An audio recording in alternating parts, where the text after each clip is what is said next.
Hey. Just properties. No one knows what we're saying. Please go back to the Yeti microphone. Now they hear us. Because computers are stupid, it doesn't automatically mute me. Hey, look, he's here. Which one of you, Callum, speak to make sure it's your. Both of us. You can, Hi, oh, how's okay, it going, perfect. I guys? can hear Callum. Cool. Sweet. Awesome. Everything's working. Thank you, Tech Paladin. Thank you, Tech Now Paladin. you can leave. Well, hello. Bye. Good luck. Bye, college. I'm obligated by my contract to be in every session. I don't have a contract. Wish Seabreeze luck. From Rain's perspective. Don't die, you moron. Probably like, Oh, no, please don't get arrested, dude. It's not even good luck. It's just don't get arrested. Rain's just like, just don't get arrested. No, don't die. Well, If you do, don't tell them about us. Well, hello. It is once again. Everyone like the Paw Patrol balloon? Once again, we are back here for Nat Disaster Heist. Hopefully the last split session before the party comes back together. I am Brian Creevy, the original DM, the Disaster Master. Thank you, Aisha Kobe. And yeah, I'm joined here for our fourth ever super sexy solo session with the wonderful, majestic beard himself. What up, guys? Yeah, super sexy secret solo session with Seabreeze. Yeah, it's Callum's second super sexy solo session, as he did the first one with Naresh, and he did the two middles, and now we finally got Seabreeze to get his own one. Oh, the harbinger of chaos in his own session. DM By himself with no babysitter. DMing a DM.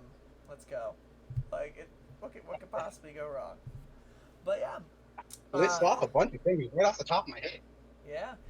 Thank you all for sticking with us in this little period where I haven't been doing sessions every single week. It's been a couple weeks in between because the party split up so much that it's so much to get prepared for, and I have other things in my life and mental health things, so thank you all for sticking to this. The heist is getting close to its conclusion, so we appreciate all of you sticking around for this, and I hope you like this.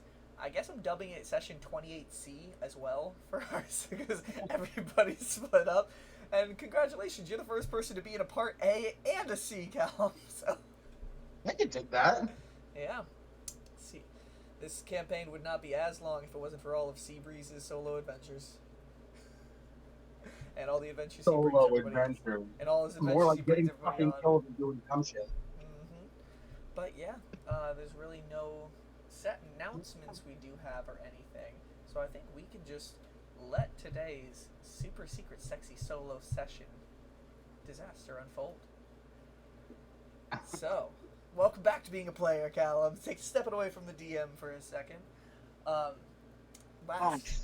Last time we saw Seabreeze, oh boy. Seabreeze had just gotten off a night from being kidnapped by the gnome mage Yik Lost Souls, Fuck that guy. holding on to this grudge and partnering up with some of the guard while also trying to push the trail off of him for all the crimes he's done in the city. He went to the same place to track down the person who kidnapped him after making a deal to go back to him after the heist is done the next morning. While going through the forest and seeing part of his past, he ended up confronting Yik Lost Souls. Yik ended up basically taking control of 5 out of the 6 paladins in there when he went to go take on Yik, and yeah, Seabreeze got away with the skin of his teeth, almost stealing Yik's book, landing the final blow on him after Andy came around to drop his concentration on a reverse gravity spell. And as they were escaping, they saw Yik's body start having something glow around it. Weird magic that they weren't Magic exactly bullshit. sure. Yeah. That guy's still alive. Fuck that guy. With Seabreeze getting knocked unconscious once again and dropping Yik's book as Cossin picked him up and got him out of there. They ran through the Quickling, Peach's Lost World, or Clockwork Forest. I mean, and they ended ended up walking out of Forgotten Storage, but not before Seabreeze got healed for 20 hit points. His curiosity got the better of him as he saw a ring floating in the wind around a chest. Got in a little scuffle with a mimic, got knocked back down to 3 hit points, and then taking the ring for himself. Noticing that it had a bluish-green beady eye on the top of it that looked up at him, and on the inside there was a tiny little tongue moving around inside the band. Getting into a little bit of a confrontation with Peach, a verbal confrontation. Seabreeze and Andy ended up having one conversation as they each individually walked down to get to a fast travel down to the Undercity. Seabreeze even mentioning how after the heist is done, he's gone. He's going to find a ship. He'll disappear. You can all blame the heist on him. It'll be good. And basically trying to almost separate himself from Andy in some sort of way. With the two of them getting into one of the fast travel locations, sending off to different parts of the city. Andy going over to Stillhar to get up to the entry to Zista City to see off Leyror and Phaeton. Seabreeze traveled over to Eaduaar, where the goblin keeper of the fast travel let him know there was a man named by Pinkleton that you can find not too far from where you land in Eaduaar. And with that, Seabreeze jumped through the fast travel and was sent down into the eastern under Zista City of Eaduaar. Now, Seabreeze, as you travel through the fast travel, teleporting yourself through down to the Underzista, you go through the same. I feel like the same teleportation magic that Hurricane Breeze creates. Not the same, but you feel that same rush. It's almost like it pulls you through.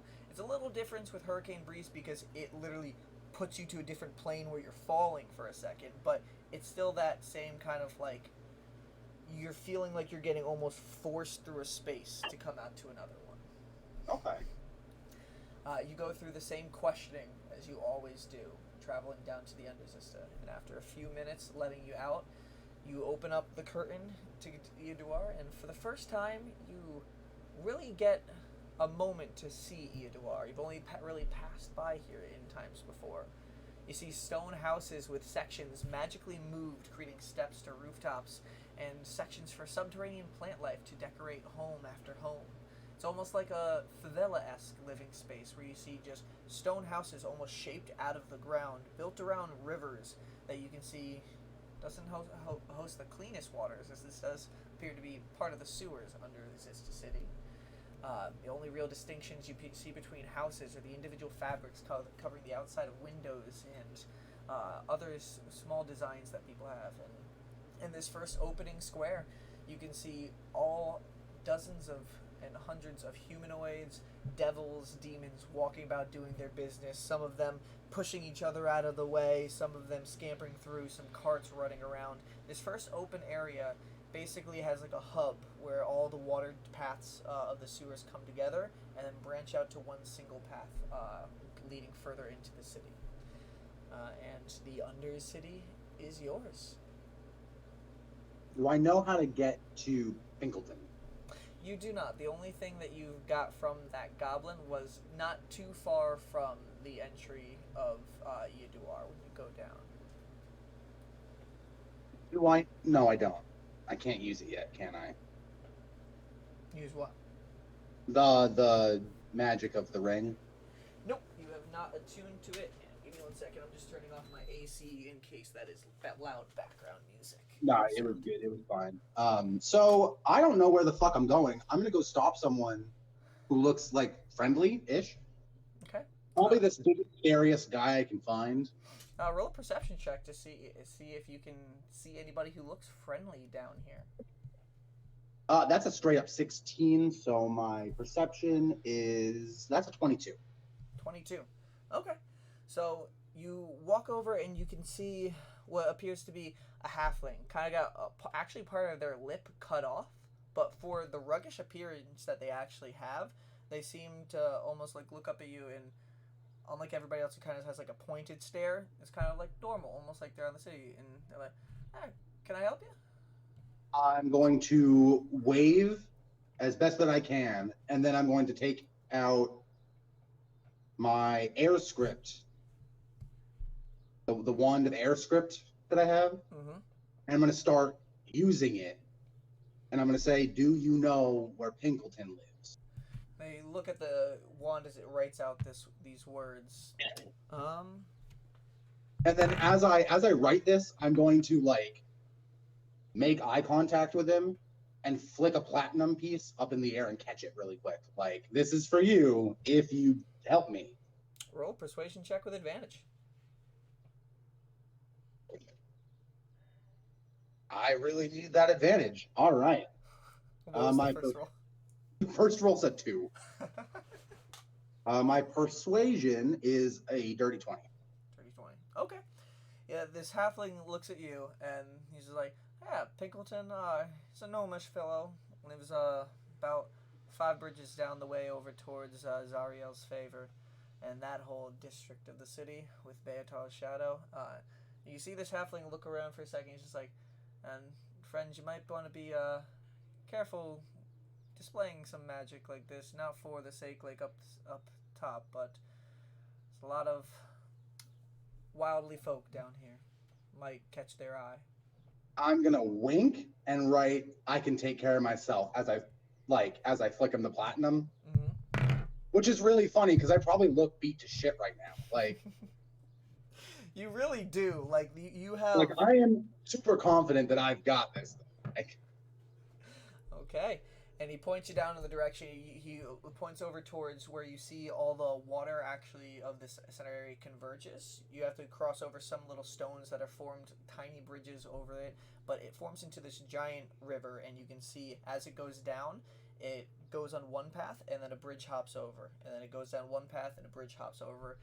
He's like, about 5 bridges down in that direction, you'll find him. Typically holds up shop underneath the bridge. I write out "thank you" again. I'm gonna stick the wand like in a pocket, like a bandolier kind of pocket, something around my waist. I'm gonna check to see I've got all my weapons and shit. I'm gonna have the Zozaz Shalud up my sleeve as a hilt. Okay. I guess I'm concealing it. Do I have to make a stealth check? I would actually say this is quite literally sleight of hand almost. It's kind of like you're like trying to, kind of like sleight of hand is like trying to steal something. This is almost like kind of trying to conceal it there. So I would say, just for the fun of it, try to sleight of hand check. All right. Well, that's good because I'm actually better at the sleight of hand. Oh no, I'm not. The stealth check is way better. Never mind. I've got expertise at that. So I'd say you can do stealth or sleight of hand. Either one technically. No, it's fine. You can sleight of hand. I'm gonna do that one. I got a 17. 17. Okay. It's pretty well concealed into there with your whole attire that you put on this morning, with the cloak, with your tricorn hat and everything. You're pretty easily able to conceal a lot of your items and weapons on you. Okay. So, the halfling kind of nods to you, looks around cautiously for a second, you can, and then continues on his way. I'm going to start whistling a jaunty tune and just stroll like I've got no care in the world. Okay. I'm going like you own the place. What's that? Walking around like you own the place, like, this is exactly. My place. Yeah. All right, you start traveling down in that direction. You do get stares at times from different sorts of humanoids, demons, and devils. As you're seeing the populace down here, you do see that it does seem to be more devilish than anything else, where you can see, honestly, some things that you've never seen before. I'd say roll a history check as you're walking by to see if you can recognize any of these creatures. 19. 19? Okay, yeah, you definitely do recognize some of these creatures. You see about 2 chain devils as you're walking down, and some horned devils as well as some bearded and barbed devils. Even at one time, you do see one Arrhenius, which I've always loved the cool design of Aaron, yes, walking down through in the full plate armor. Nice. At times you do see some demons as well, not too many. Like there is a few dretches that you do remember. Actually, you never saw the dretches. You see dretches which look like almost like monkey with elongated ears walking on their fists, and it's really odd to see the mix of humanoids like elves. Dark elves. What appear to be some sort of dwarves and durgars, kind of just walking through mixed, like normal business. This actually probably makes me really happy because, like, I've been down here before, but like actually seeing it, I'm like, these are the people that won't. One, no one's gonna fuck with me too much. Two, even if they do fuck with me, like, What's your passive perception? 16. Okay. All right. So as you are walking along, you pass over one bridge into another, and it takes probably close to like 12, 15 minutes, somewhere around that time range, depending on how you're strolling through the city. Until you are definitely not like walking like I have a purpose to be down here. Mm-hmm. I want it to seem like I'm just kind of going somewhere, like nondescript. Okay. As you are traveling through, you finally do get to around where the 5th bridge is. You can see the normal populace walking over it. Now what you are able to see is underneath it. If you look to the side, you're able to see where it seems like part of the actual ground still continues underneath the bridge. Do I have a clear idea of how to get down there? Yeah, it's not like it's going down anywhere. Basically imagine just a completely like stone flat floor, and then those like stone bridges with no guardrails you sometimes see in video games and stuff where it just arches over in one way. It's basically all that. This land is for the most part flat, except where it is arching up in some parts of the favela. But with the bridges, it's all flat, and you can see, instead of going up the bridge, if you walked to the side of it, you'd be able to actually get to the section underneath. Oh, yeah, then I'm going to go over there.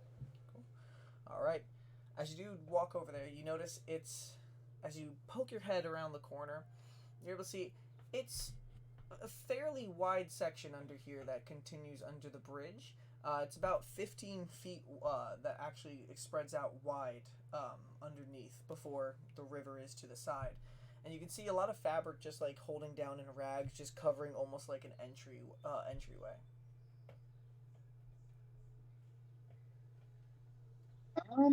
I think I'm probably just gonna go in. Okay. You walk in, pushing the rag doors to I'm the side. probably gonna say hello in like Rain's voice. Hello, in Rain's voice coming through, and as you walk through, you can see this gnomish fellow. He's kind of like hunched over. His back is to you right now. There's a purple scarf around him, and he has a gray vest on as well. And he's just like, I know that voice, Rhett. And he turns around to see you, and then as I hear him start to say Rain, I nod. He's like, well, that voice doesn't match the face. I'm gonna whip out my wand of airs script, and I'm gonna write, I know Rain. I'm here to have something identified. Can you help me? As you can see, and like I'm gonna probably in very small letters along the bottom say like, as you can see, I'm a Kenku and can't fucking talk for myself. So. Oh, that's some useful little trinket you got there. Where'd you make it? And he starts actually getting close and like not touching it, but like looking at it as he sees the words start like just fading away.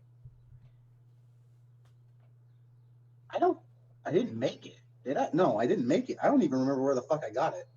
You got it from normals. Remember, it was one of those items that was stored away, and you guys don't know where they were stored from? Cool. Then yes, I will relay that. I'm just gonna say, got it for normal. Huh. Don't suppose I know any folk named Normal, but I mean, that's a cool idea. I mean, I could probably market that a little bit. And you look behind him as you are taking in the underbridge. It goes to the other side where you can see another sheet there, and the ground is just littered with mundane items all over, just like wands, ropes, little wind-up toys, little building blocks, like all these weird, random array of items that he has on the ground. Okay. I'm gonna write with the wand. You can borrow this for your research if you can help me. Well, what's your name, stranger? I'm going to whistle the noise of the breeze. Mm-hmm. And then I'm gonna say, name Seabreeze, name Seabreeze, Seabreeze. CB's as the little pain from what you've gone through today kind of hits you for a second. You have like a little facial twitch. Straight up, he's probably getting his own fucking name wrong. It's like, that's pretty fitting. Well, of course I can help you out. Any friend of Rain down here I can help out. And research like that, well, I definitely will help me out a little bit. I'm trying to learn how to make little enchantments myself, so something that functions as good as that wand right there will definitely help me out. Perfect. All right, so I'm gonna like walk past him to like probably the only seat that I see. There is a chair. Is it his friend? There's actually two chairs next to each other. The first one is it's not hard to tell with your passive perception. The first chair, there's like one of the legs is broken. It's kind of just leaning on the side, but the other one looks fine. Okay. Does he? And you said he was hunched over his table with like a stool or something. Yeah, he has a table basically to the side of the second chair over there. It looks like that second one he's pushed to the side as he came to greet you. Okay. Well, I'm going to pull up the first chair, and then walk as close to the desk as I can. I'm gonna pat the seat for him to sit down. Okay. The first chair, the one with the broken leg?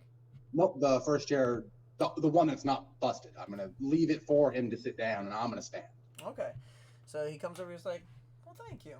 And looks at you curiously. He's like, "You're a strange one for being down here. Are you native?" I'm just gonna still use the wand of air script. I'm gonna write. No, I'm not from around here. I'm actually shore locked because my crew left me. A man of the sea. Huh. Well, must have manners from where you're from. I actually, try to be friendly. Depends on who I'm with, and I kind of like chuckle to myself.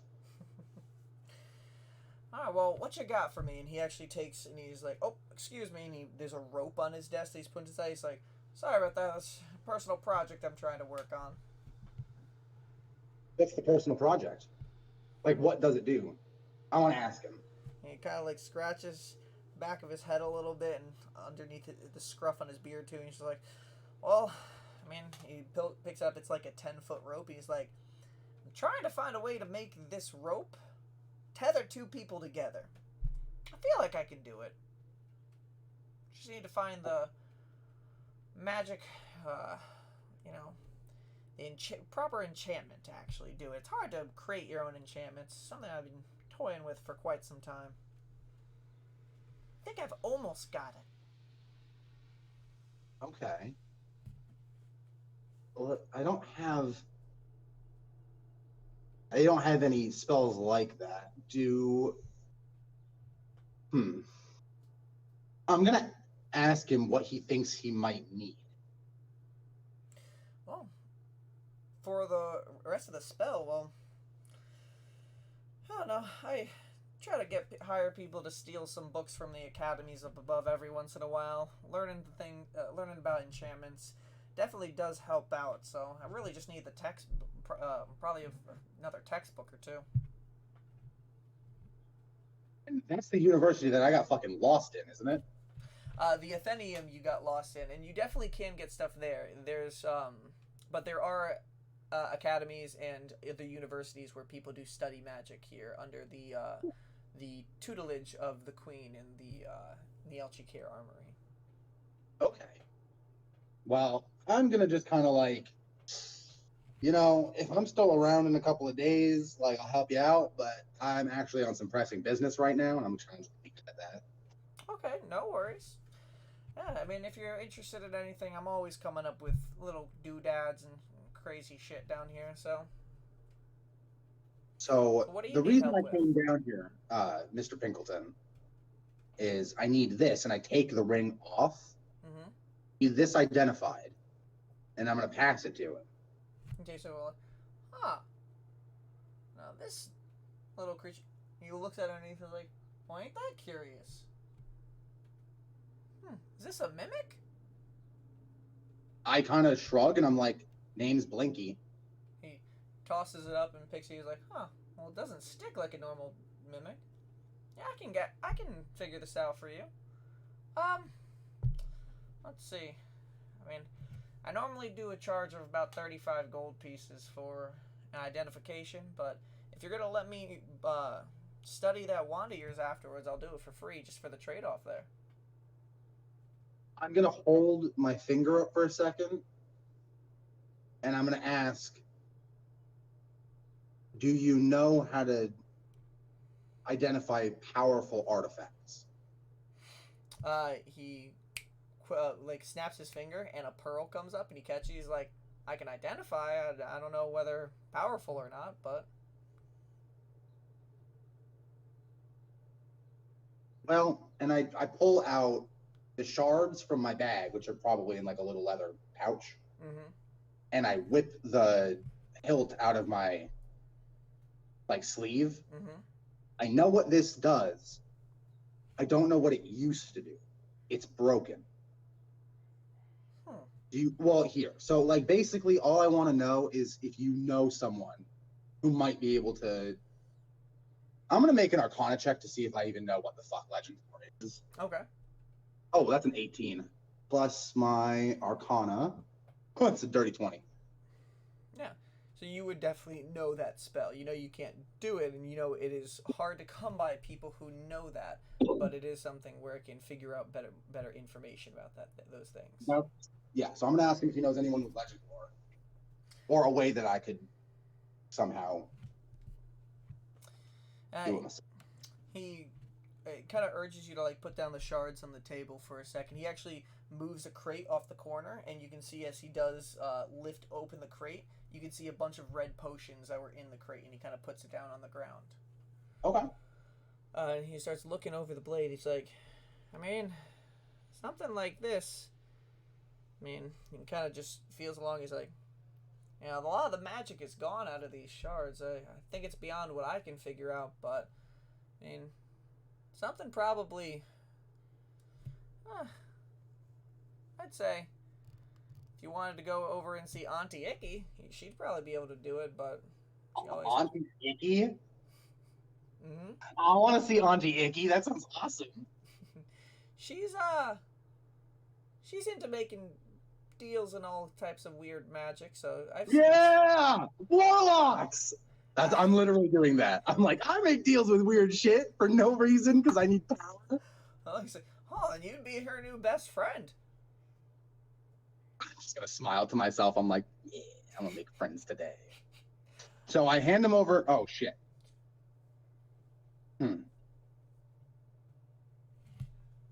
Tell you what. I need the Wand of Air script to talk to Auntie Icky. If you let me pay half up front, I'll bring it back. Roll a persuasion check with advantage. Your Rain's friend, so he trusts you more. Oh man. Okay. Persuasion. That's only a 19. Only a 19. I mean, the other roll was a nat 1, so okay. I'll fucking take it. Yeah, he'll be like, yeah, sure. It's normally 35. Just, well, split it down. You seem like a nice folk. 15 gold pieces. I'll identify this for if you're bringing them back after. Sounds like a wondiferous plan. All right, now hand it over here. Oh yeah, he already has the ring, so take that line back. So he takes the ring. He's like, all right, it'll just be a moment, and he takes the pearl, and you can see he has like a little tinkerer's kit on the side that he's touching at the same time. And Oh, he's an artificer. and he starts just using the actual pearl itself. He kind of puts it. He puts it and the ring into this little box that he has in there, and you see him just twist and twist and twist the box until it just starts spinning and spinning and spinning, and then when it's done, he kind of the top of the box is glowing a little bit, and he puts his hand on the top of it, and afterwards he picks the ring up from it as it appears. He's like, huh, well, this is a really interesting fella here. This is a mimic ring. Never seen such a thing like this before. It's an actual living creature. Now, this is something that it is something you can attune to, which is odd for a creature that you can attune to, but it's supposed to make you better at things. A little bit slightly. It's kind of like a little constant companion that you got going on. Idiot! It can also figure out where there are mimics around in the nearby area too. So like the inside of your finger and like kind of like shimmy a little bit, like rotate around your finger if there's one within about 30 feet or so of you. Sweet. It is something too, just so you know. This ring likes the taste of sweets. So, you know, if you want it in your good favor, just gotta rub some sugary stuff over your finger, let them lick it up. Do you have anything like that? Anything sugary? I mean, it's hard to come by down here. Okay, well, thank you anyways. And I'm going to, like, sort of, without thinking, just reach for the ring. Is that... Yeah, he hands it back to you afterwards. I'm going to stick it back on the middle finger of my left hand. Okay. You feel as the ring's loose right now because you haven't really identified it properly, but it does fit around your finger. You just feel the tongue just slowly just licking the inside of that finger afterwards. I guess I'd like to start the process of attuning to it. I've got shit to do today. So. Yeah, if you're walking lightly, you can consider kind of attuning for it. It's not something enough to get like a short rest for health, but you can try to attune something wait over an hour period. That's what I'd like to do. Yeah, before you go, just curious, what's Rain up to these days? I haven't seen her down in these parts in a while. I'm going to kind of pause and I'm going to just hold my hand up to my face and go, something big. I know last time I saw her walking around down here, she walked over into Zariel's favor with those Beitar's shadow folk. Must be something pretty deep if she's getting in with those folks. Just going to nod and I'm going to... Ooh, I don't know how much I want to share with him. I'm going to say what was her name? The fucking Terminator or whatever? The Terminator? The fucking, the chick we drank with. That I got kidnapped at our fucking party and then she just didn't show up after that. She, like, left. What, the... Liberator. The Liberator, yes. Yes. I'm just going to say, and the Liberator. Kind of like, opens after that, like, Rain's getting in with the Liberator? Already in. Mighty fine, damn. I knew she was going to be doing great things. Well, I mean, let her know if she is getting in with the big leagues. Her old friend Pinkleton still can help her out when she needs. We'll put in a good word. Maybe I can get some better resources and better workstation than under a bridge. Honestly, we'll put the good word in for you. Thank you for your help. Yeah, thank you.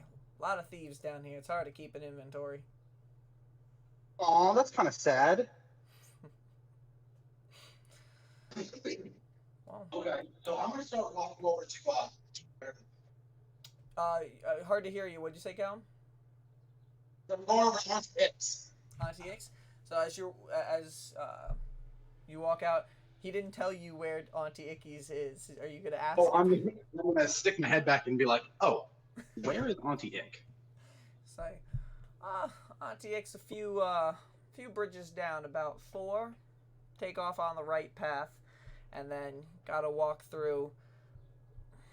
Follow the marks. There's symbols that you can see on the wall that kind of look like a circle with grime coming down That leads Is into the direction of her it Thieves place. Camp? Hmm? Is it Thieves Camp? It is. Cool. Then I can read it and I can follow it. Yeah. All right. So you head out of Pinkleton's little area with the promise of coming back afterwards for the. Did I happen to notice what was in the red potion bottles? You can tell they were potions of healing.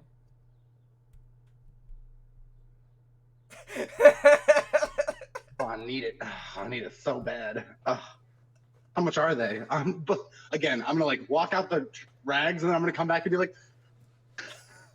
I'm hurt. Please help.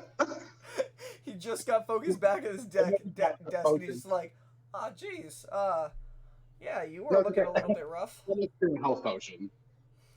Gotta make my money where I can down here. Can't give too big of a discount for Rain's friends, but I can do 45 gold pieces a piece. If I give him, can I?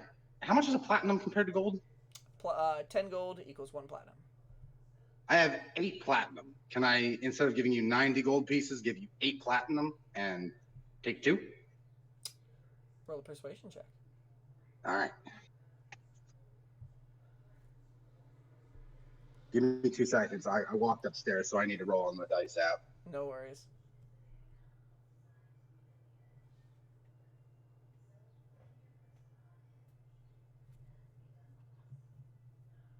Okay, so persuasion is +6. That is a 15.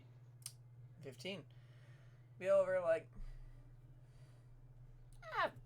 yeah, 8 platinum pieces will actually help out a lot down here. You don't see too many people shining those coin. I got them the same place I got this, and I hold up the blade. I'm like, wow. So the Eye of All is a pretty cool place.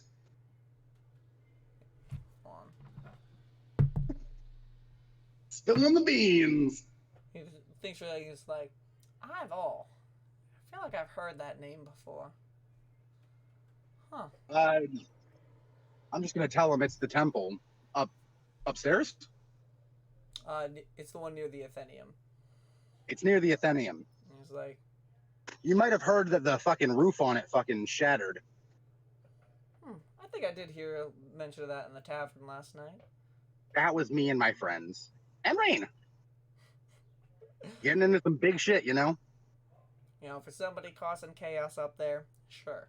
8 platinum will be just fine. I'll make up the money difference elsewhere. And like I said, I'm coming back with the air one, so. Of course. And he takes 2 of the potions. He's like, you look like you need them right now, friend. Yeah, thank you. Yeah, so I open one and drink it, and I'm going to put the other one in. Are they sugary? You taste it. Health potions aren't really sugary. It's more like tingly because you're tasting the magic within the actual liquid. I was just wondering if like the ring would also like to have some. You can always try. The second one, I'm gonna dip my finger in it, like all the way up to the ring, and then just kind of like drip it down along the ring. But I'm gonna put the cork back on that one. Okay. As you pull out your ring and you see your finger just covered in the potion, you can see the liquid just kind of like the tongue come out and just lick around your finger until all the potion that was on your finger is out. Ew. Yum. All right. And you can heal 2d4 plus 2 hit points. All right. Let me actually. Do you mind rolling for me since I'm still outside? Of course. I'll add it when I get in. Thank you. I rolled 2 3s, so you get 8 hit points back. That's fucking awesome. 11 hit points, Cal. Hey, that's double digits, buddy. That's more than what you normally are rocking. That's what I'm saying. All right. So I'm gonna thank him again, and I'm gonna go to Auntie Icky's. Okay. You continue heading down the path to Auntie Icky's, and so you pass by the several bridges he did let you know. Your passive perception does let you start seeing symbols on walls in certain areas. You can see. What do they say? You can see one that it seems to be on the left side of the path. That you can see a little bit down the hall. You can see a square without the top and a Z down the middle. You know this is a sign that typically means a place to rest. You can see an X surrounded. You can see an X surrounded by a circle with jagged lines that aren't able to pierce through it. And you know this typically means some sort of shelter from, typically authority or other organizations, stuff like that. You can see other. You can see. You can see other ones that seem to be squiggly line that forms a coin in the center, and then squiggles down below. And you know that's typically the sign of a thieves' guild, leading in that direction. But you do see the one that he does point out to you, etched small into one of the corners. It's almost like a circle with kind of like, almost like ichor dripping down. That is a new symbol to you, but you now know that is a personalized symbol that leads to Auntie Icky's.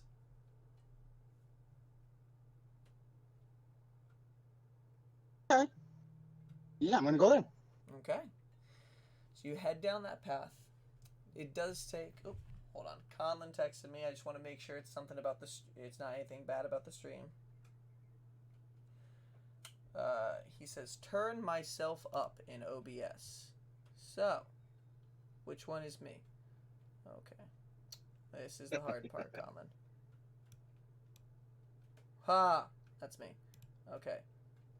I'm gonna do that a little bit. I think that's helping out. Conlon, please text me if this is bad. But I just turned myself from 2/3 to all the way up. So let me know if it's bad or good. And let me get some light now that it's getting a little dark outside. Alright. So let me know, Conlon, if it's good or not. Ooh, that's a little too bright. Boop, boop. I'm afraid that Auntie Icky is the one that Vicky's that Andy ran into. You have to see.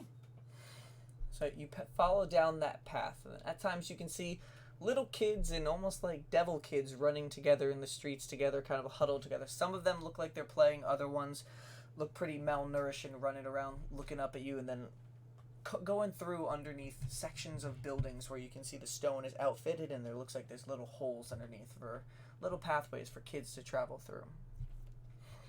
Until... Okay. I'm going to leave 3 of my rations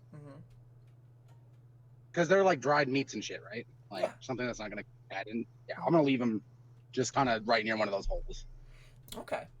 So nobody immediately grabs it, but it is hidden underneath the stone and only where you can see it. And might be somebody to come back for it later. And as you I don't care. As long as one of the kids finds it, that's all I care about. All right. And then let me just move over. Just a big rat. I'm scuttling out and is like, oh, 3 days of rations. Yay. Oh, yay. This is going to grow me from a normal rat to a big rat. Yeah. Upping my CR. Okay. All right. Well, so you keep on traveling off the path for about 10 minutes following the symbols until you start seeing a lot more subterranean plants and herbs kind of like growing along the walls. As you do pass around the corner, you can see this whole section is just like covered in these vines as it leads over to what appears to be a dead end. But the building at the end of the dead end, you can see a wooden carving on the top surrounded by vines of auburn red and green, sickly green colors. And you can see... And what languages do you speak? What? I don't speak shit. Oh, do you understand? Foreign Common, I believe, Primordial, and Elven. Okay. You can see the same thing appear, what you would imagine, written 3 times over. In one language you can understand, in Primordial. And it says, Auntie Icky Nerves, Cauldron of Mysteries. Icky nerves? Icky nerves. There are herbs and different things just dangling down in several pots that are kind of just collected with spider webs and other things just hidden in these little stone-carved windows that you can see. And there is one auburn wood-colored door. I'm going to go knock. As you walk up and you go to knock, the door kind of goes before you even touch it. Cool. So I'm going to walk in. Not even nervous or like, oh dear, just like, awesome! I didn't have to wrap my knuckles against that. Ha ha. This is a win. And as you do see, it's even worse, if you would say in a way, in here with everything just dangling from the ceiling. You can see different types of herbs and all sorts of fungus growing and hanging around on the ceiling itself. You can see in several different corners of the room a glow coming, a deep green, and in one of them red, as there's cauldrons. So one of them with a purple hue, where you do see just little spoons just in there, wooden spoons stirring with nobody touching anything at all. There's cages that seem to have carcasses lining the walls and various skulls on tables and shelves with a bunch of doodads, trinkets, all sorts of like little metal boots, lanterns, all these little things. And in the back of the room, as you're looking around, you can hear a little creak on the wooden steps. And out comes, roll a history check. Do you know what Auntie Icky Nerves is? Is it perception or history? History. That's a 16. 16. You would recognize Auntie Icky Nerves as a night hag. Awesome! I love your reactions to everything, Callum. Awesome! A night hag can totally kill me right now. Kill me with a look. Yeah, absolutely. That's fucking sweet. And as she walks around the corridor, and she's like, what does... She sees me before she even says anything. I'm going to bow deeply, look up at her, and wink. Say, what does the Moon Crusher bring to me on a breeze today? She knows my name! It's me! I'm Seabreeze! I did tell. I was given a sign in one of my cauldrons that I'd be seeing a feathery friend in today. Yes. Hopefully, a friend to stay, an interest in some sort of deal. Yes. Yes. Hmm. Oh, I'm gonna ask her. I'm gonna get out my Wand of Air script and I'm gonna be like, hey, heard you're a warlock. Me too. Who do you worship? Who's your patron? Are we friends outside of this room?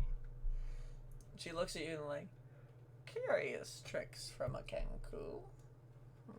I can't speak, so I gotta have something. A very loose lip for the dark arcane orders. Not many people. I love that you of keep them. saying that I have lips, because I'm sitting here like, I'm a bird. I don't have teeth. I don't have lips. I have a beak. She's like, not many talks as easily about who they serve. I love my patron. Most of the time. Before asking another who they... I'm sorry. I wasn't trying to be disrespectful, Auntie Icky. I really wasn't. I've met another warlock recently who fights on the other side of the war. I just want to make sure you're not going to kill me. Yes, the war throughout the water plane. Yep. You must be following the ever-raging storm, if I'm correct. At this, I'm going to pull out Hurricane Breeze like upside down so I don't look like I'm just drawing my fucking sword at her, and I'm going to hand it to her hilt first, but like only to show her that this is my pact weapon. This is something that he gave me. This is proof that I serve the ever-raging storm. You can see not reaching towards it, but kind of coming out of her raggedy dress for the first time. You see the long fingers just come out and be like, It seems that they're making their move as the Moon Crusher predicted. I know what the Moon Crusher is. Roll a history check. Saying that, I want to. Fuck me. It's another 16. You have not heard of the Moon Crusher before. Sounds pretty cool though. A Moon Crusher. I know, right? Like that's what I'm saying. Like I'm sure I would remember something as like potentially dangerous and interesting like that. Mm-hmm. She's like, oh, I can never resist touching the things that I can't, and you seem to be involved in something. It's mighty delicious. She wants to touch the things she can't. What does that mean? She wants to touch my sword? Roll an insight check. All right. Ooh, that's better. That's much better. Insight, that is a 22. You get the idea, not particularly your sword, but kind of almost like she doesn't like to be involved in the scene, but she can tell you're involved in something, and she likes just poking and touching and prodding in things that are making a big impact and making little ripples herself. So if that's what I infer from what she said, I'm gonna say, then have I got something to show you? Mm-hmm. And I'm gonna put Hurricane Breeze back in its scabbard. I'm going to pull out Fazozaz Shaloot from my sleeve belt, and I'm gonna offer her the bag of shards, and I say, "Can you help me know what this was?"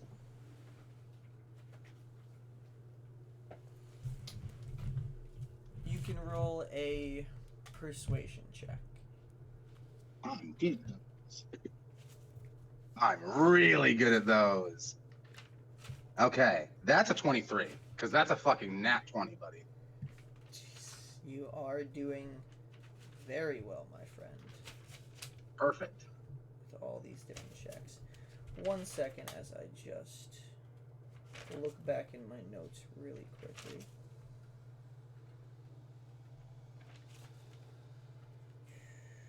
I know exact. There it is.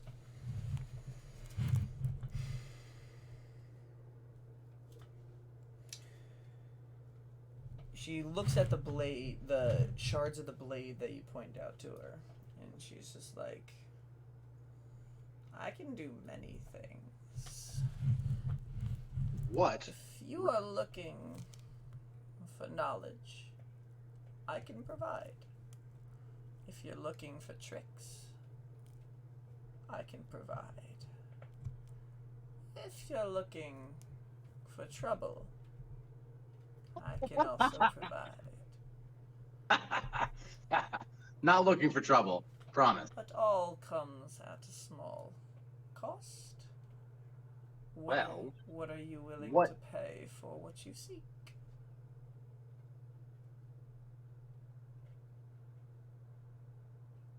I'm getting the feeling she is not interested in money. You don't even need an insight check for that one. Yeah, what the fuck do I have that she would want? I only have my 2 weapons. Do I still wait? Do I have the necklace that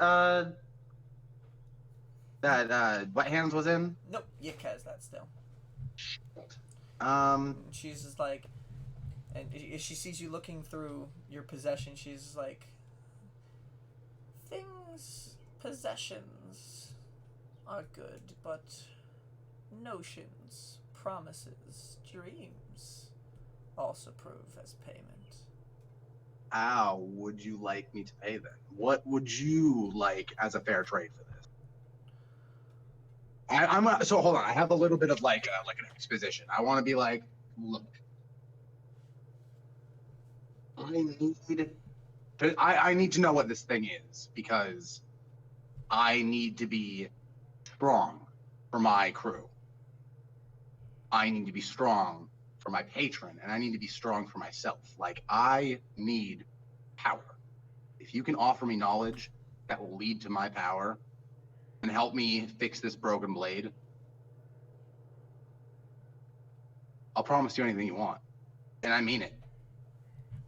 I'm a Kenku of my word. Those few that I say. Anything is my favorite word. And she gives a nice, long, elongated night hag smile at you. She comes and walks over a little bit and kind of like, bring the blade this way. And she gestures over to the table that was behind her. Okay. I'm going to lay the blade down, and then I'm going to lay the pieces, like the shards, out, like kind of jigsawing it together to make a sword. Okay. Okay. As you do, by the way, walk over here, you start feeling,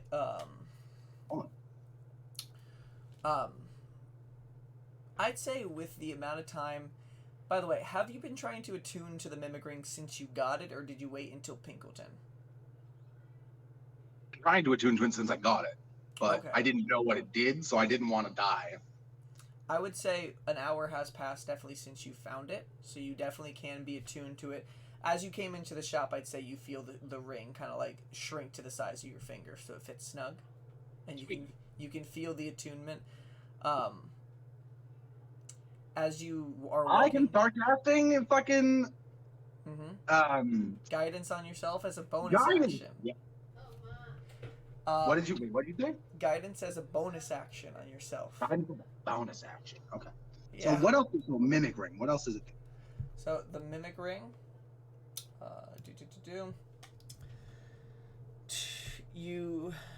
The ring trembles in the presence of larger mimics within 30 feet, even if unrevealed. This item can cast guidance with range of self as a bonus action, and it does not require concentration. Can be used in tandem with the actual spell.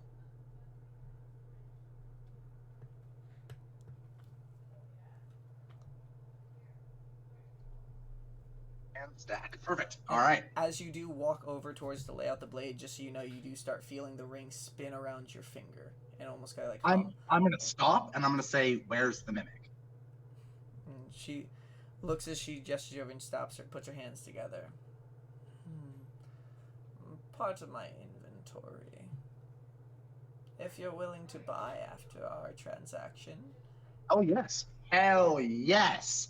I just don't want to get eaten by a fucking mimic right now. I'm not super healthy. No, this mimic is hungry, but at the cost of a deal as well.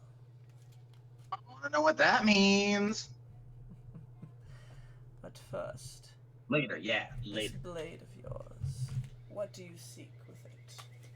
So I know what it does in its current form. Its name is Fazozaz Shalud. But I know that this weapon is broken and that much of its magic is gone. I want to know how to reforge it, and how to recreate the magic that was once in this sword. Okay.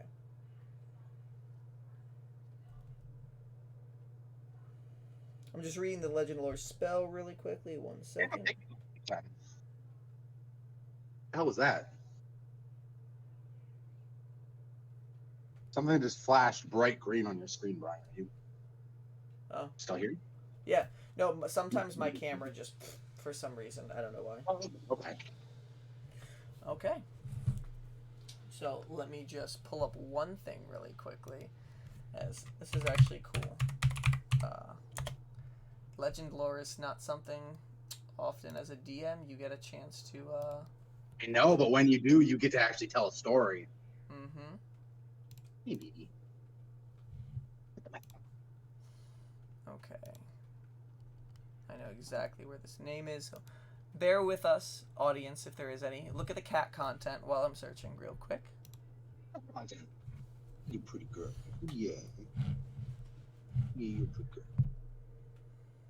I'm trying to drink my drink, girl. That's alcohol. It'll get you really crunk. You're tiny. So you gave the name of the blade to Auntie. I know that having a name gives you power, so I wanted to give her as much information as she could about. As she starts doing whatever she's doing, I'm gonna be like, oh, by the way, I found this in the Eye of All. I don't know if that has anything to do with anything, but that's where I found it. Planar portals. They're so very tricky. I know. I got sucked through it and almost fucking died again. Almost did. Which plane did you get sucked into? The plane of water. That's where I met the warlock. He saved my life several times. I'm not sure why, because supposedly our patrons are at odds. But he saved me, and honestly, I owe him my life. If you know the name Fascia Lilliputtle, remember it. He is a staunch and powerful ally. Well. Oh, you're muted now. Oh, I'm muted? Nope, you're back. Okay. Just when you said well, it didn't make any noise. Probably didn't think it was English, you know? Because I'm talking like a night hag right now. Well, sometimes individuals set up deals. Sometimes they force debts. That might be a longer game that your warlock friend is I playing. have every intention of repaying his kindness to me. He saved my life, and as little as I care about my own life, the life of my friends is incredibly important to me. Life of my crew, and as long as I'm alive, I'll protect them.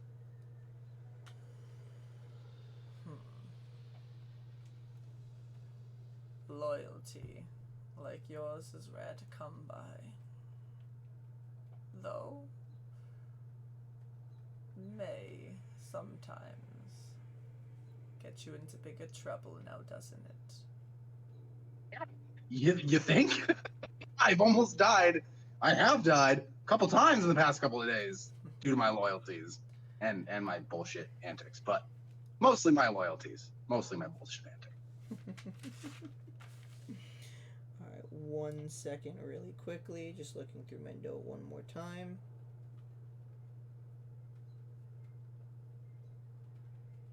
What else?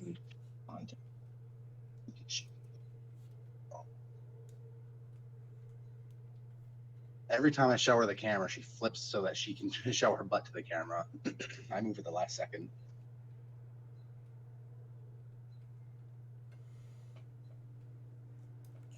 Sorry, 1 second. I know exactly where this is. This is I'm looking back basically over towards my notes from when you were in the Eye of All. So 1 second.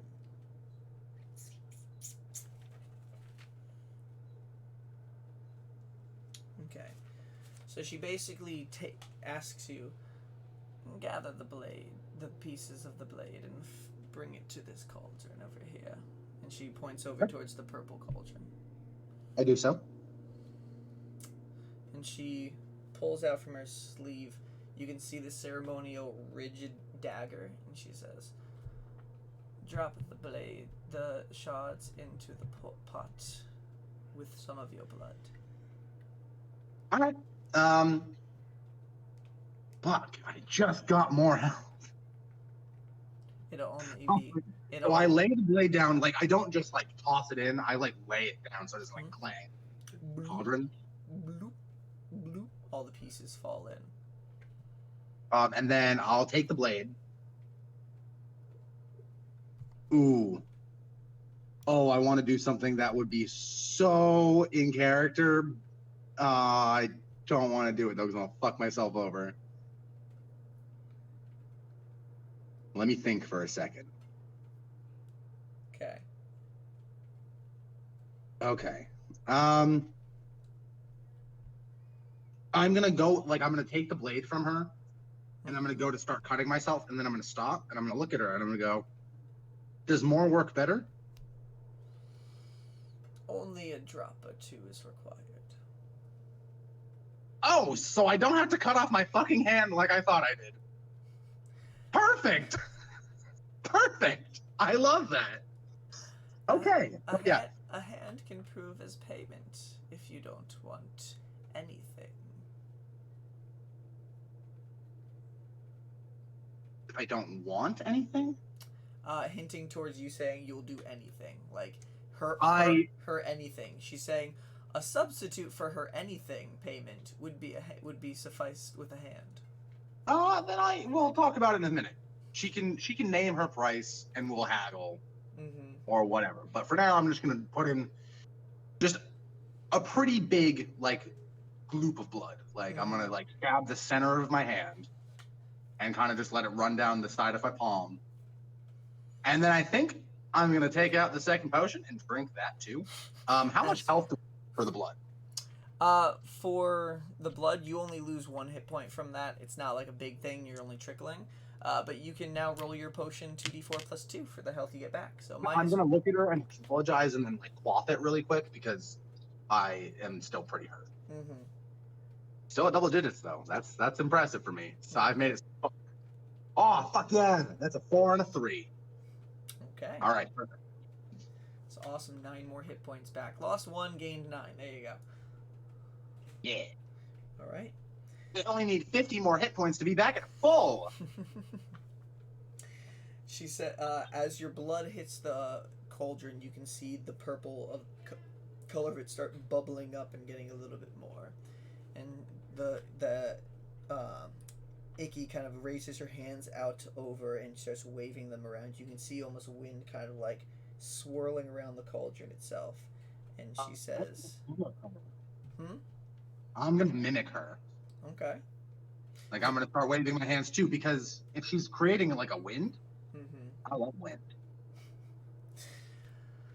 She says, under the light of the moon crusher, with one willing to do what is needed, shed some knowledge where this one seeks to go, seeks to learn, and under your light, let him find that what he seeks. And I can be your hype man real quick. Really, yeah, I like that. Yeah, that sounds good. I like that. And as she's doing that, you guys continue this motion, and as you continue doing it for 5-10 minutes pass by, you can see the bubbling just increasing, until it kind of the steam erupts from the cauldron itself and gets completely over in your face. And you're taken out of your body for a second as you start just seeing a vision. What you see is it's a very similar surrounding that to what you've seen before, where you're just constantly surrounded by waves, but it's cold, almost frigid cold. And you're looking around into the distance, and all you can see is water, forever and ain't ever. As you look up and you can see the light, it seems like there's storms almost raging within the water itself, kind of lightning just crackling from these forms of water that almost look like clouds themselves.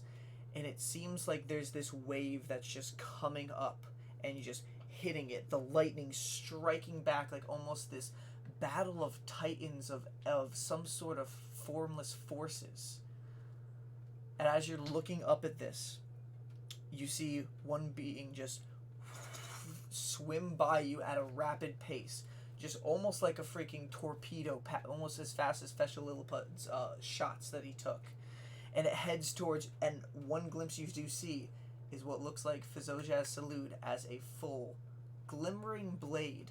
It looks like the water around it is just forming ice and building it up until it's this long great sword that's just flying into the actual battle that's going on itself in front of everything. If I recognize this person? Roll a history check.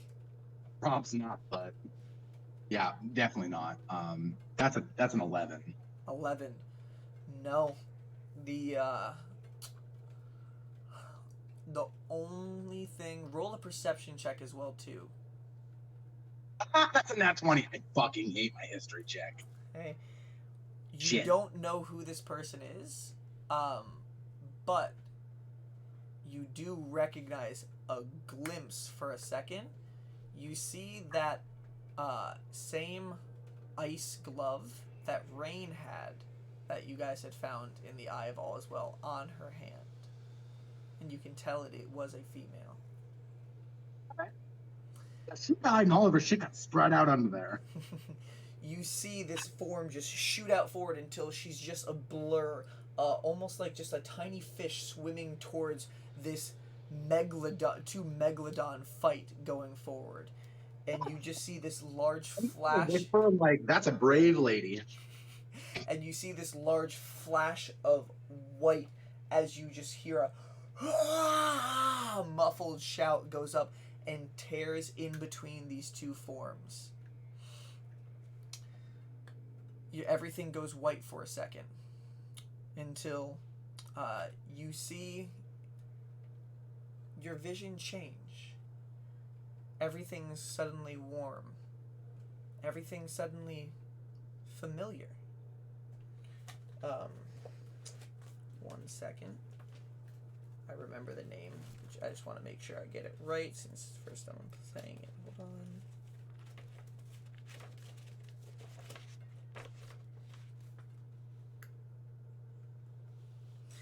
You look around, and the reason this place is familiar is at the beach you have been on before. It's your home island of Mackerel. Oh. You can see the volcano in the background dormant, much like you remember as a kid. And then you feel that same chill that you felt of the actual water plane that you were just in before, as a breeze just goes by your face and points towards the open ocean to the south of your island. And over there you can just see faintest in the distance. The winds just touch parts of the horizon, and a small little, what looks like storm just swirling around of that same color before you're snap back and you're in Auntie Icky's hut once more. I'm just gonna like say to her without any context at all and be like, I have to go home.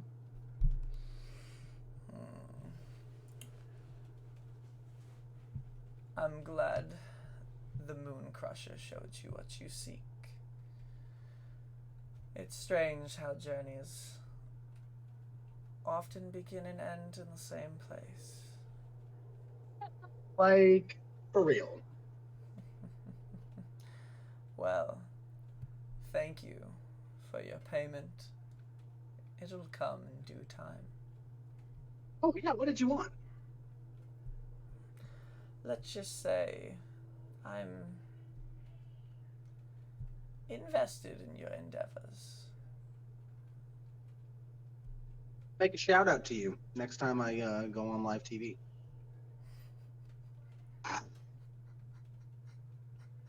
This one's for Auntie Icky.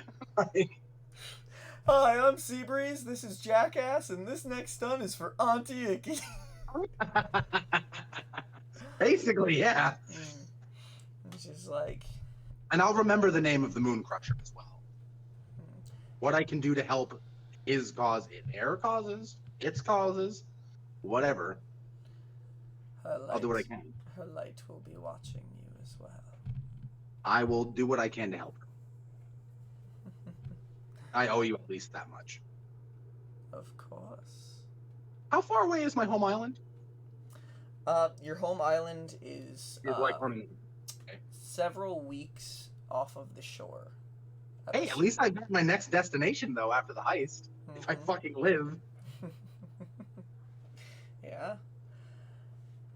And she's just like, now, I'm glad we can make this a deal. I hope what you've learned serves you and your master a greater purpose. Thank you, Auntie Icky. Now, show me that mimic.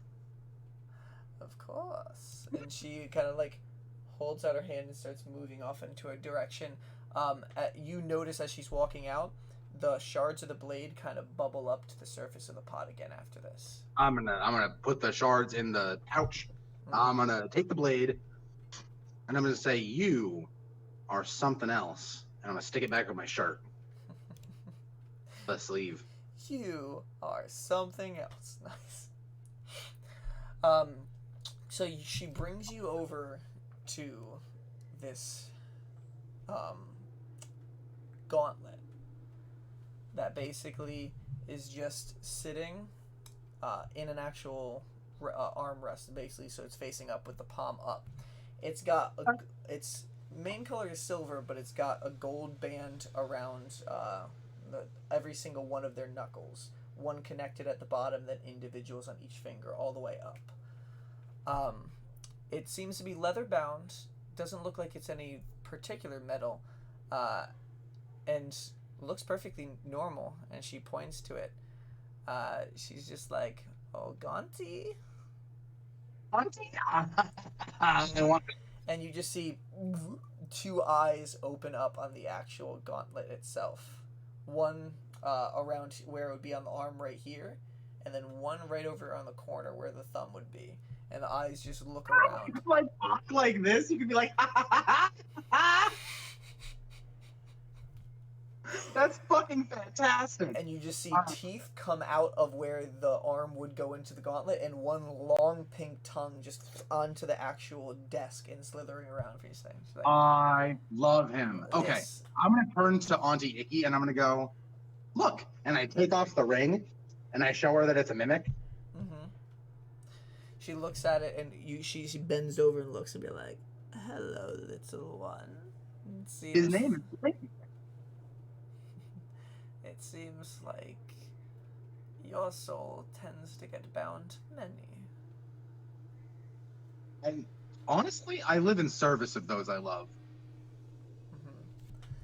But don't tell him I said that, because but they know it. Like, well, the more you bound yourself with, the more things that can often be either gained or taken. And in this case, Ganti is someone who does both. Ganti, give your arm over to it,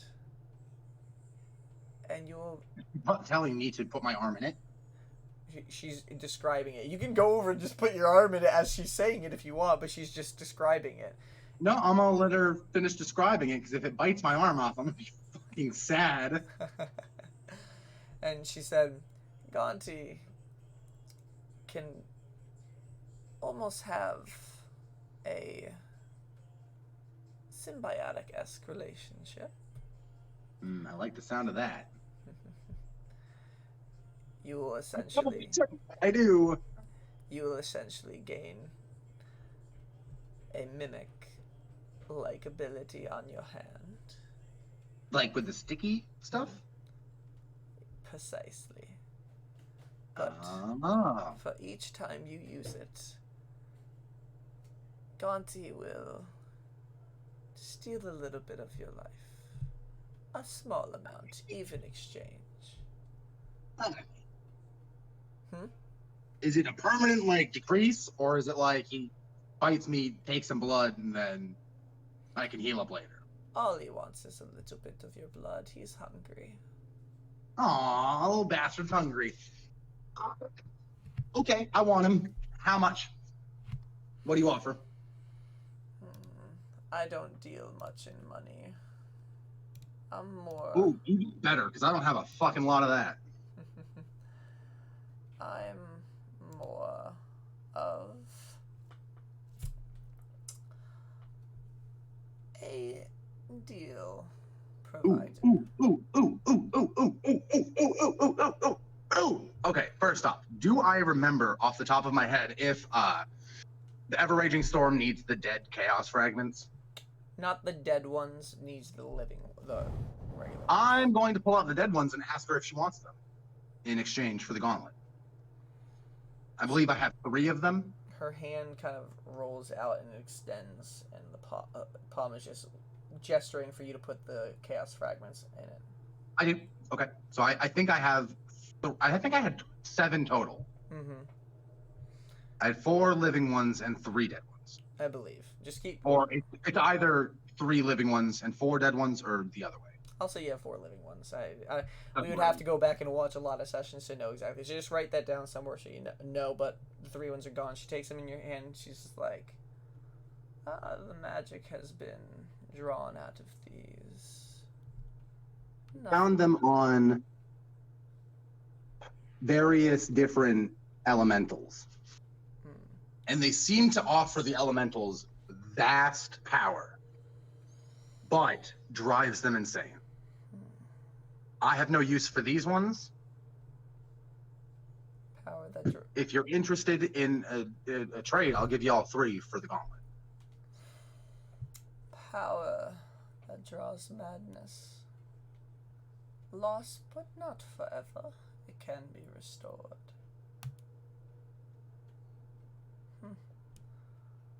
I will take your payment. But there is still one part of the deal for Gonti you must get. What's that? Probably what I say to her is name it. Gamble. A boost or a curse? And she smiles. Yeah, fucking yes. Abso-fucking-lutely. Okay, one thing you should know about me, I love gambling. Me too, darling. What do we do? How do we do this? Alright, and she... And I use guidance on this, by the way. Okay. She asks to put your palm into her palm.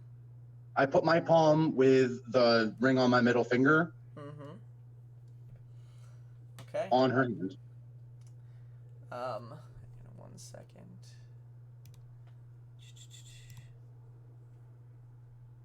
Okay. Now I'm gonna want you to roll just a straight D20. It is at a check, so you are able to use your guidance on it. Okay, I'm going to use guidance. So let me roll both, the D4 and the D20. Mm-hmm. Or should I roll the D20 first? Roll the D20 and the D4. You can do it at the same time. Just add. All right. Oh, man. All right. That's an 18 on the D20 and a 4 on the D4. Okay. It's going to be a curse. The higher I get, the cursier it gets. I cannot make this up. Well, you literally did, though. No, this one I decided, curses and boons. There is one where it's a 10,000 random boons or curses that you can get, and I was going to go until it was a boon. And the one I get, Callum, so as you put your hand onto the actual her palm with the mimic ring on there, and you can feel the magic surging off of Blinky, a little burst of energy, nothing you can see, but something you can feel just goes off. And as you blink, you just look at Blinky, and its form just starts to disappear. Wait, what? You still feel it on your finger. Oh my god, I got the... If the caster is wearing a magic ring, it turns permanently invisible. And it cannot be identified by any magical effect. You can't basically tell that you're wearing that ability. Does it still cost attunement? Oh yeah, it's still attunement, but no longer you're not gonna have to describe what it actually does or why you're reading it. It's completely hidden. Like, does it stop doing that if it eats my finger, kind of thing? You'll have to see if it eats your finger. You don't even know that it eats your finger. You no, I know. But like DM to DM, is it gonna stop being invisible if it eats my finger? DM to DM, the effect is on you. it says your boon is if you're wearing a magic ring, the magic rings become invisible. So you will be literally, for your life, this is a boon you have, magic rings that you have are invisible. And impossible to detect. Yep. I literally can't make that up, Callum. It was a D10,000 roll. And my 23 fucking got it. 23 got you a boon. If you rolled low enough, it would have been a curse on the list. So I was just going to roll till I saw a boon or a curse. That is crazy. That is actually crazy. And Auntie Icky looks down and be like, looks like fate is in your side and on your favor. Fate is a tricky thing. Again and say thank you, Auntie. Of course. Now, there are some other things if you are interested. Gifts from the moon. Gifts first from, before gifts from the moon. What? She's gonna give me Gaunty. Yes, and she basically hands over Gaunty to you. I'm going to put it on the other hand. Okay. Oh, this is on my right hand. Okay. The second you put it on, you basically just feel. Wait. Wait, I wanted to tell you this because I don't want to accidentally like force attune to it and kill myself. Mm-hmm. It doesn't require an attunement slot. What? Nope. Perfect. All right. It just latches onto your hand, and it is there. That's fucking sick. Mm-hmm. Okay, what's it do?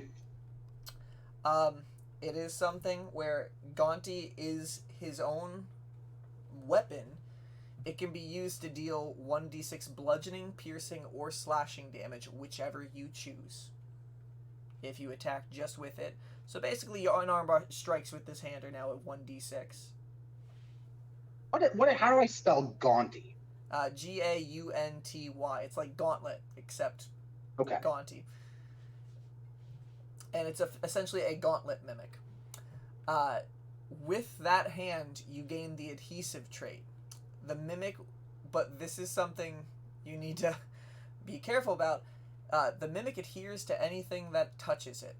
So basically, it's got a mind of its own. If it touches something and it wants to adhere to it, it's gonna adhere to it. You can be like, Gaunty, touch it, and it'll try. It might listen to you, but it will basically essentially grapple the target by getting it affected by its adhesive trait. Okay. And the targets have disadvantage on rolls to try to escape that grapple.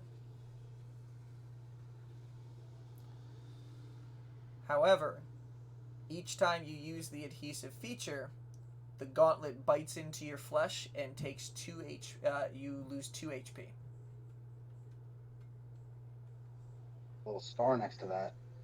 Each use costs 2 HP. Okay. Question. Mm-hmm. Does the mimic speak, or can it understand? You gotta try to talk to it? Yeah, I am. Mm-hmm. I want to. Well, also, does it if it adheres on its own? If I brush my hand against something and it's like, yo, I want to stick to that. Does it still cost 2 HP?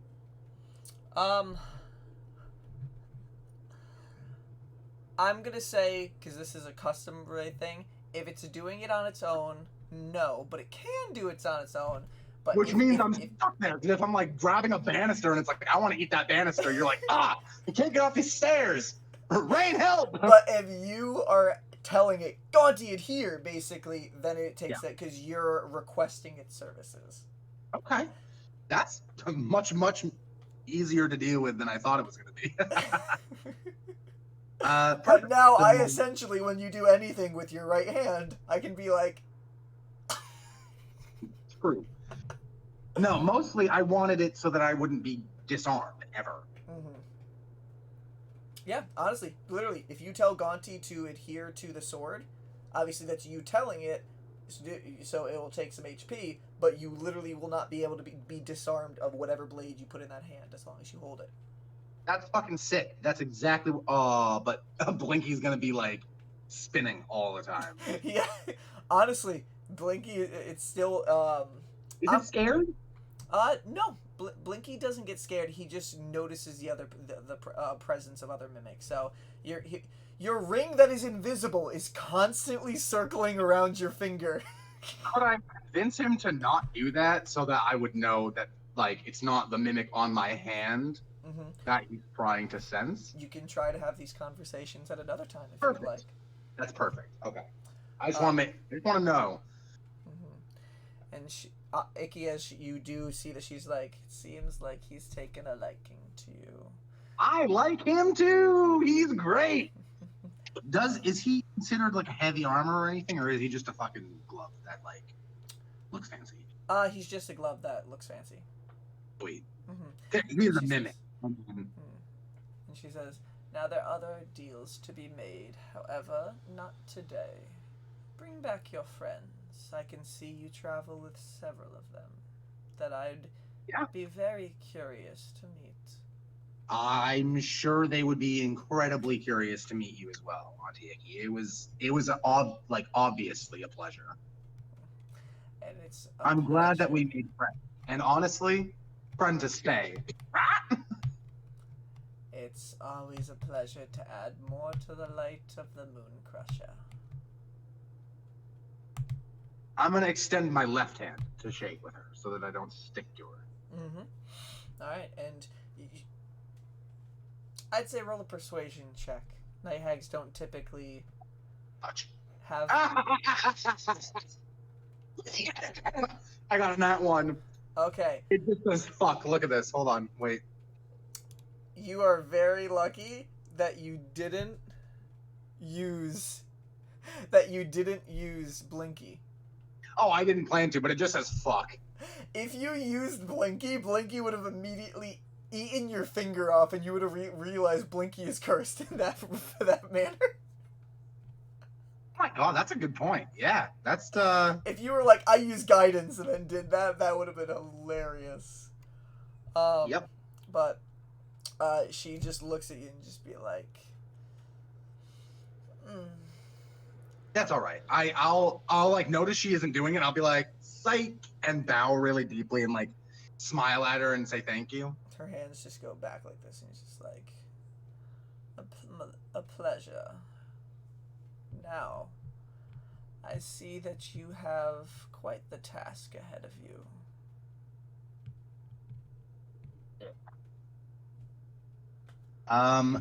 Do I know what time it is? No. You are underground. Okay. Well, I am going to, like, politely make my leave, basically. And I'm gonna go. I'm gonna go back to Pinkleton's. As you are walking out the door, though, she's just like, how willing you are. One last bit of advice, as like I said, I'm curious as to what you are going to do. Make sure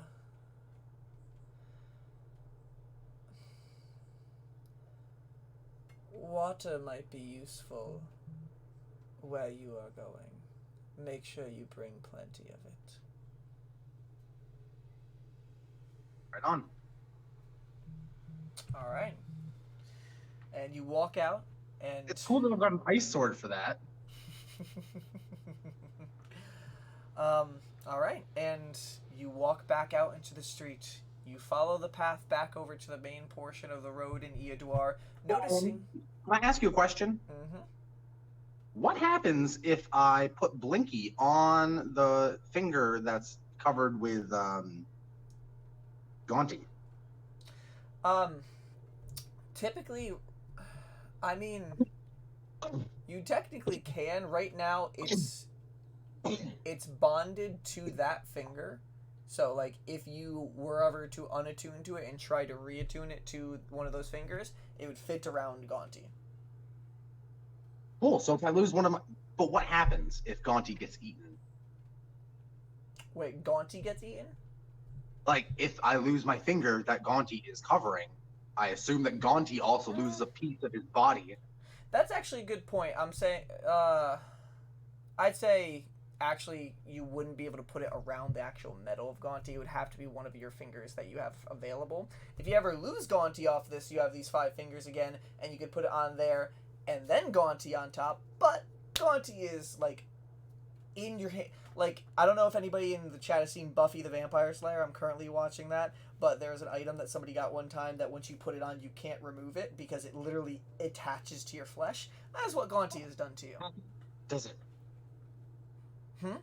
Time? Or... What'd you say? Does it hurt? Yeah. Sorry, your voice was cutting out for a second.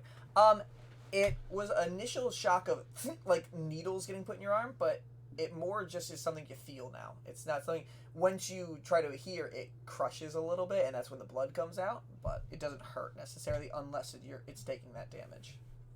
Okay, so question. Yes.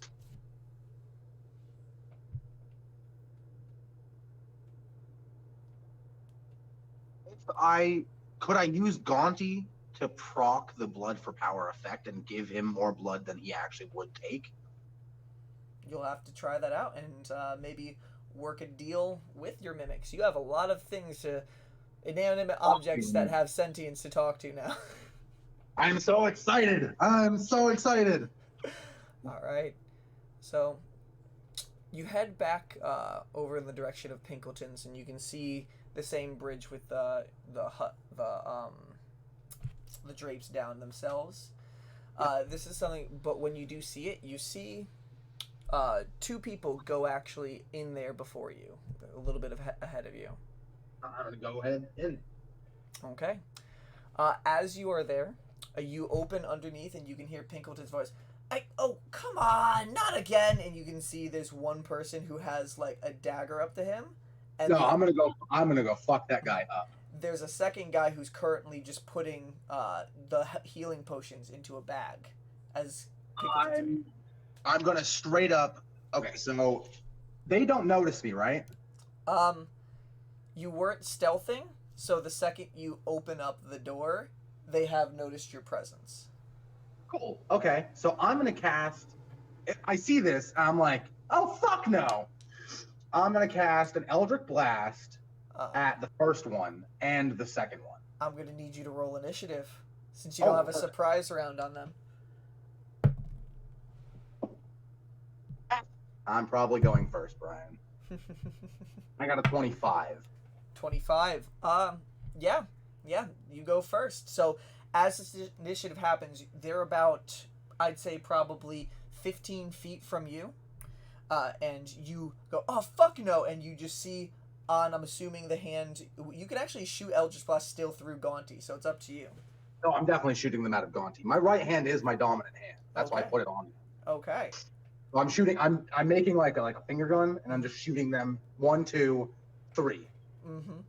Okay. The third one's going at the guy with the potions, but I'm trying to be careful not to hit the potions. Do you have 3 Eldritch Blasts? I thought you only have 2 at this level. Don't you get 2 to begin with, and then you get one more? 1 to begin with, then it's 2 at 5, 3 at 11, and 4 at 17.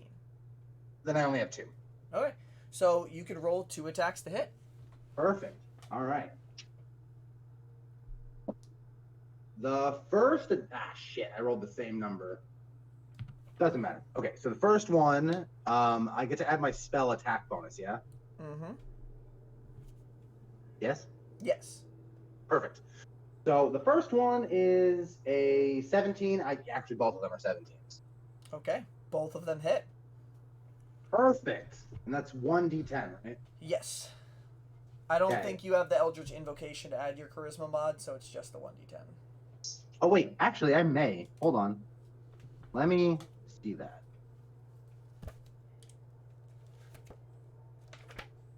Where is my Eldritch Invocations?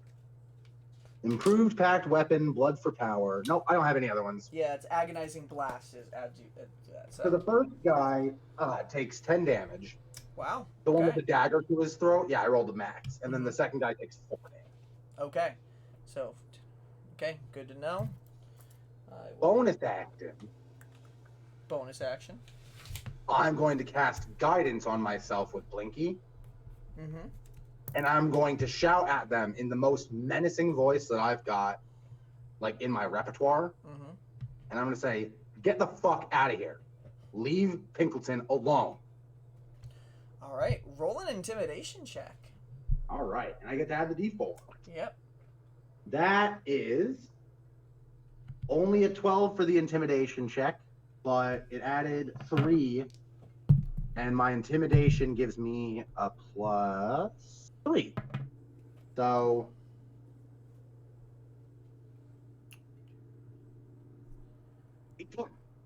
18. You shout at the one who is putting the healing potion is just like, hey, Izzy, hey, we should go. And then Izzy, the one who is holding the dagger, is just like, hey, no, fuck this guy. No, we're getting paid today. Everything's going down soon tonight. We're cashing in tonight before everything hits the fan. And then you can see he pulls the dagger away from you, and he's just like, hey, Kooky, go! And he actually tells the other guy to go towards you. It goes onto their turn in initiative. And he's actually going to run his distance up to you with a dagger, and he's going to try to stab you with the dagger. Can I, as a reaction, try to grab the dagger? That's not something you can do as a reaction, unfortunately. Not a worry. I'm just curious. That is actually that was actually good. That was 19 to hit. Yeah, that definitely hits me. Okay. Only 3 points of piercing damage as you're trying to block the dagger, and he kind of like sticks it, and it gets right underneath your armor, underneath your armpit. Ouch, bitch. Yeah. That's what I'm gonna say to him. I'm gonna be like, ow, bitch. This is the one that was nervous. He's just like, Icky, and he's like, I know, and it goes on to the next person's turn, who's gonna use his bonus action to kind of like get behind the table where Pinkleton was, and then pops up, and he's gonna throw the dagger at you. So he's gonna take the hide action first. Yeah, sneak attack on him. What a dick. He beats your passive perception, so he is hidden, so he gets advantage on the attack. That is a unnatural 20 to hit, so that does hit. Oh, that is not good on the damage die, though. That is 4 plus an additional 1 for the sneak attack. So 5 points of piercing damage as the dagger just and gets embedded in your shoulder. Well, there's all of my extra health potion from the second potion. All right. And it goes on to your turn in the initiative. Perfect. So the guy that's right next to me. Mm-hmm. I'm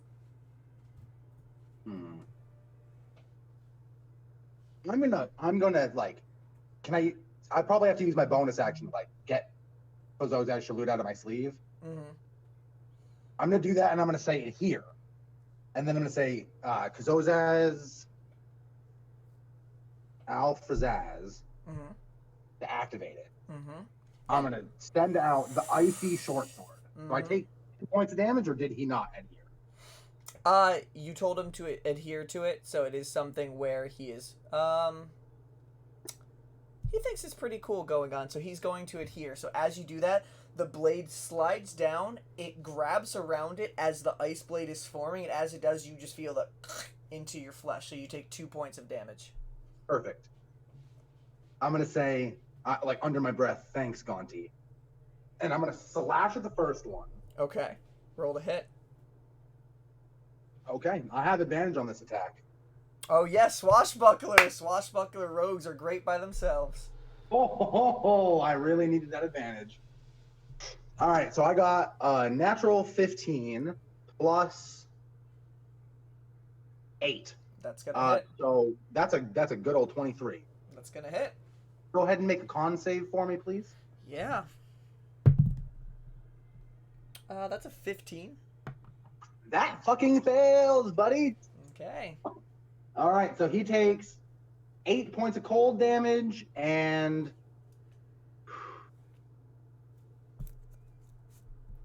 fucking so much piercing damage. 6, 7, 8, 9, 10. 11, 12 points of piercing damage. 12. You slash down and just and you see the blood splatter, and then all at once just suck into your blade. All right, so I am now at that was 8 damage, so 35 out of 60 total cold damage I can have. Yes. And Now, you see I that use my person action as you bonus slash down, he just his body crumples onto the ground and is near the edge of the water. I run over and grab the bag of potions. That would be an action. The potion, he dropped that near the tape. Don't worry. He kept it on him, but he's not falling into the water. He's kind of just like one arm dangling in the water, and his body still laying there on the side. Bag of potions. Then I'm gonna use my movement to run up to the second guy. Okay. And that's pretty much all I can do because I use my bonus action, and movement now. Okay. He just gets like, you son of a bitch. He's gonna be like, I'm the son of a bitch. It's just like, listen, and he with no dagger in his hand, he's gonna spend his turn. He's gonna be like, listen, Falthium is ascending today. All of us need to make sure we got what we need. We just were trying to survive. Let me Then pass. ask for help. Don't steal from people. That's not how you survive down here. It is if you're strong enough, you weak bitch, and I'm gonna fucking attack him still. Okay, he spent his whole turn trying to convince you, so yeah, go ahead.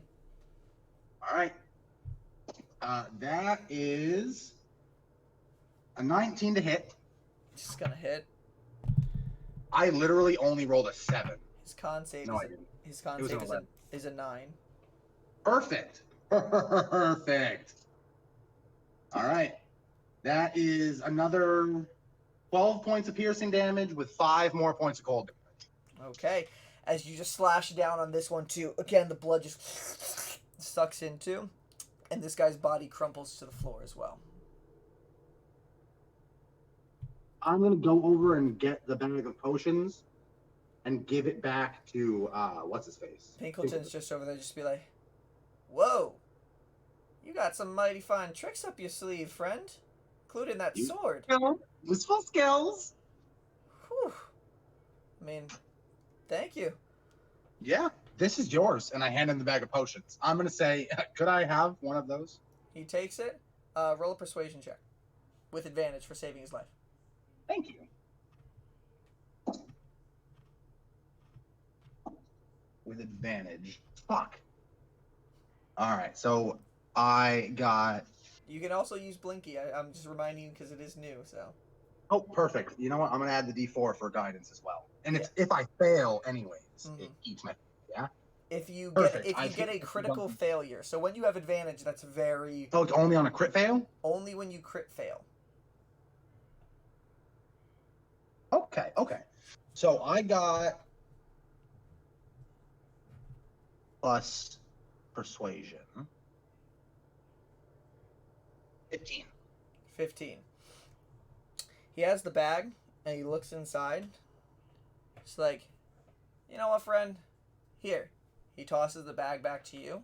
There's 3 healing potions in there. It's just like, you just saved a lot of my inventory, probably my life. Go ahead. You look rough. I'm going to drink 1, and I'm going to give the other 2 back to him. I'm like, I only wanted 1. You need to make money somehow, you know? And I'm going to also take out the wand and flick it around my fingers for a second and like hand it to him ass first so that he can grab it. Mm-hmm. Take it. Be like, you are one of a kind down here. You don't see too many nice folks like you. It's a hard world. It's incredibly hard not to harden yourself. Only those who really resist can continue to be who they are. Okay. I understand it, but they shouldn't have attacked you. That wasn't necessary. You got a lot of folks down here like that. That's why I find myself under here most of the time. But Hold another 6, so 8 more hit points. yes. All right. I'm definitely drinking it while he's talking. Okay. Just like, I'm at 17 now. you know what, friend? I'm thinking of packing up, hopping on a ship soon. Anyway, That's me. I got enough money for right now. You say you got something big you're doing involving rain. That's tonight. I'm gone after that. He tosses the bag back to you. He's like, consider that payment for what Rain has helped me out with in the past. Yo, I'm gonna say to him, if you can find a ship that will take me and you someplace new, back to Kenku Island. That's where I need to go. Maveril is where Kenku Island is. I need to go to Maveril. If you can find a ship for both of us on Maveril, I'll make sure your way is paid. Well, there's a place called Destiny. There's a ship called Destiny's Horizon that's leaving off the western port apparently tomorrow. I was planning. I know somebody who's got a ticket, and if he wasn't gonna give it to me, I was gonna sneak on myself. For tickets? You want to sneak on? It's something where. Is it a cruise or is it like a ship that we'd be working on? He's like, it's a ship for the more well off in the city. Kind of There's a cruise. I don't really want to go to on a cruise. I'd like to be back on a ship where I can work. Well, so let me go talk to this fucking guy. It's getting us. It's heading down to the south, so that's where I'm planning on heading out to. Yeah, let me make sure that you have your way paid, and I'll work on the ship to pay it. Because I don't need comfort. I need activity to keep me busy. I'm sure they can use a few extra deckhands. If you're going down there, meet tomorrow night, sundown is when the ship's going off. Maybe a little bit earlier down on the western port. I'll sneak my way in, and then you can offer. So that's what I'm trying to tell him is I don't want him to sneak on because he'll probably get kicked off if he gets caught. Mm-hmm. So if he waits for me, I'm going to go talk to them right now, secure us a passage, probably get Peach to send him a message if I apologize to Peach. Mm-hmm. And from there, I'm going to go fucking do my job. Okay. He's like, if you can get me on there legitly, I'll do it.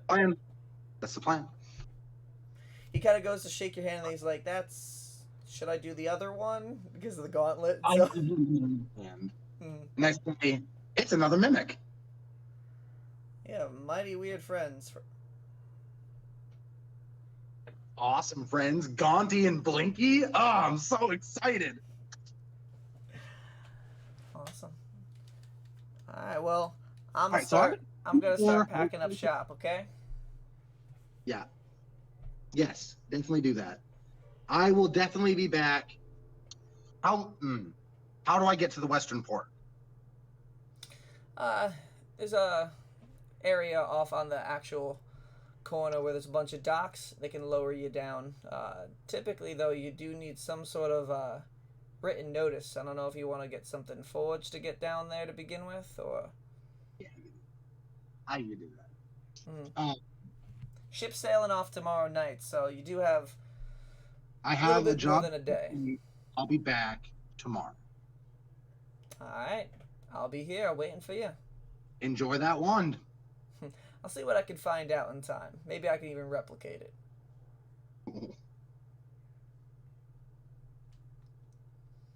I'm going to say if you do end up replicating it and somehow make a better effect, I'd like the better effect since you'll know how to make it. I'll see what I can do. Perfect. That's exactly what I like to hear. All right. Where are you going now? I'm going to go back to the surface. Okay. I'm going to gauge what time it is and see how long I have. Mm-hmm. until I have to meet with Rain and everyone else. And if I've got time, I'm going to go try to get a document forged so I can get down to the western port. So what part of the city are you going up? Are you just going to go straight up to the eastern side where you're from right now? Honestly, I don't know where I'm supposed to meet Rain, so probably. I'm probably going to get to the surface and then try to go from there. Okay. Hey, just so you know, as you are coming out of the surface and you come back into the city, you look up into the sky, and as you first walk out of the wall, a large wind whips up around you. It seems like the wind is starting to pick up a little bit, more than it was this morning when you first hear. I'm gonna say into the wind, but just for me and the ever-raging storm to hear. You will have your shards. I don't know, what do you want to call them? You'll have your due tonight, Master. Mm. Trust me. You hear on the breeze, follow. And then another breeze blows by your face, and you just hear follow. I follow without hesitation. Okay. I would probably walk off the edge of the fucking city if he was like, follow, I'd be like, sure, let's do this. Mm-hmm. As you follow the breeze through the city, you travel for probably about another 15 minutes. Hey, Brian. Mm-hmm. I'm traveling for 15 minutes, but do you mind if we pause for a second? I have to pee like a fucking racehorse. Yeah. Here, I'll put us on a quick break, and then Thank we'll come you so back much. when you're I will back. be right back. I mean, I really literally just need to pee. Small intermission. I think I can do this. 1, Perfect. 2, hold on. Even if you want to keep it live, I don't give a shit. I will be right back. Be back.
Okay. I think they can hear us both. Speak, Callum. Can you hear me? I think. Go one more time. No. Yes, I am seeing audio move on both of ours, so I think I did it correctly. All right. Sounds like it's done correctly. Yeah. All right. So, as you are following the wind through the city, you follow it for about 15 minutes or so, until it brings you to this part of the city. As you stop and there are carriages passing by, not many. What time of day is it? As you're walking by and you look, it's a little bit past midday, probably an hour and a half past midday. When do I need to meet with Rain? You don't know. I know as the DM when I want you to be there, but Seabreeze has no idea where or when to meet Rain. You don't know where to meet her? You have been gone all morning! Oops. Oopsie daisy. It's fine. I'll just get Peach and ask. You know what? As I'm following the wind, I am going to say, Peach, I'm really sorry. Can you please come here? And I'm going to, like, whistle, like, Serenity. Mm-hmm. Okay. We'll see if anything happens with that. No one shows up for hours, and I'm like, I don't know where to go. Oh, no. Mm-hmm. So, it leads you down until it stops when you get in front of this area where you see a lot of, it looks like there's a burnt building. You can see I've been here before. Have I? And Andy's been here before. You have not been to this burnt building before. Oh, that's why I remember. Perfect. Mm-hmm. The wind that was leading you here stops for a second, and then with people passing by, not many people paying much attention to you, the wind blows a little bit forward. I continue on. You follow into the structure where you can see scarred and burned boards all over. It's an old fire, but not much has ever been restored. Until it leads you behind what looks like it was an old counter or bar or some sort of separator between employee and customer. Yep. Until you can see this door that looks like it had actually been recently, a covering had been taken off of it. I'll go down there. And the winds continue down there. Until you find at the very bottom of this interesting sight. It looks like it's an old dockyard. You can see burnt boards where one might walk over and supply, crates down to the boats below and rise up other sailboats. What side of the city am I on? What? What side of the city am I on? East still? The eastern side. Okay, so this is not where I would get down then. No. Okay, this is perfect. a failed port. There was a competitor, and this fire basically ended their competition. I see. It's something where you can see old anchors and ropes just dangling, moving in the breeze back and forth. You can see the Lightning Storm Mountains in the distance, and the wind is whipping pretty wildly down here. But the wind draws your focus to the end of a board, teetering over the edge of the city. At the very end, you can see a chest. Is it a mimic? You're not within 30 feet of it right now. I'm going to go walk within 30 feet of it and see. I'm also going to say to Blinky, hey, if that's a mimic, let me know some other way. Lick my finger especially hard or something, because I know that you tell me that Gaunty is a mimic. I get that. Mm-hmm. But you're going to always be within 30 feet of it, so maybe get used to it. The eye just looks up at you and just moves around a little bit, and Can't see it. as you get within 30 feet of it, you can't see it, but I can feel it. For Flair, DM's choice, I'm gonna say you can still see all of the rings. You can tell that it's invisible, but you can see them all. Oh, so it's like slightly translucent to me? Yeah, you can see the translucent design of the ring, and you can see Blinky's eye move around, but nobody else can see it. And you just see his eye look at you for a second.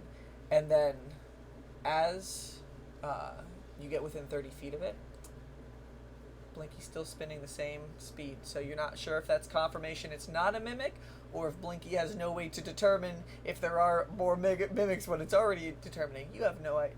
It's hard to tell. I think that is confirmation, though, because I trust him. Okay. So, what do you do? I'll go check the chest for locks. Mm-hmm. And probably traps as well. I don't know if that'll be two separate rolls, but I'm checking for locks first. Roll an investigation check. All right. Are you using Blinky or no? I already rolled, so no. Okay. That's investigation. That's 16, my friend. 16. Sorry, before I even say that, I'm just picturing in your mind you using Blinky, getting a crit fail, it eating your finger and falling off the city, and you just being Blinky, no! Just I would literally dive after it. I don't even care. I would fucking do it. That'd be the worst thing ever. That would be fantastic. But, Yeah, fantastic for you, maybe. No more chaos in your campaign. 16. You can tell that the chest does appear to be locked, but it does not appear to be trapped. All right, then I'm going to try to open it anyways, just to like test the lock. You move If it doesn't open, I'm gonna. You move it. It's a very old and rustic lock, like very old. You can see the chest itself is also pretty beaten, wood down, and from just moving it with the lock doesn't break, but you can open the chest enough that you can kind of see a little bit inside. But I'm not even gonna bother to look. I'm gonna take the chest back onto the like section of boards that is secure, and I'm gonna try to pick the lock. All right, roll a Thieves' Tools check. That's great because I get to add my dexterity and proficiency. Because none of you rogues. Yes, I did. Yes, I did. One rogue who took expertise in it. One, which is really funny because I'm gonna use Blinky for this too, since I'm pretty sure you can't. Falls, bounces 18 times off the edge, just runs. Tink, tink, tink, tink, tink, tink. I'm like, oh, and then I just sit there like, this is weird. He's definitely running away from me. Okay, so my roll, damn it! I thought it was gonna be I was hoping it'd be really good, but it's an 18, and then I got a 3 for Blinky. Okay. That's 21 plus double my proficiency. 27. 27. So you basically just put the lockpick in, and you just like turn it. Wait, I don't think Dex, right? It's 31 then. 31. You just put the lockpick in, and it practically just breaks the lock. It just falls apart. It's so rustic. You're the best thief. You don't even need to move the tumblers. You just done. I know this already. And yeah, the lock falls off the chest. Cool. I'm gonna open it and check out what's in there. Okay. You open the chest, and inside you see a very, very rustic warhammer. Yes. Okay. Am I? So I'm gonna say on the breeze. Is this that? Is this gonna be that? You hear response on the wind. The power of the wind will be yours to wield. With it, wind will whisper no longer, as your windstorm will be everlasting. Ooh, badass! All right, I'm picking it up. I'm going. Oh, it's not what it's supposed to be yet, right? Like, I recognize that it's not the one that he showed me that I was flying around with, right? It's not the same. It is a warhammer, but it doesn't look as you have seen it in the dream. Perfect. So I'm gonna take it. I'm gonna say, how? And I'm gonna say, do I give you Hurricane Breeze back? How does this work?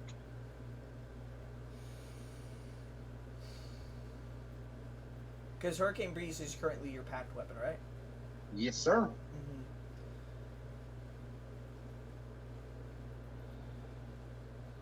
You hear back on the breeze.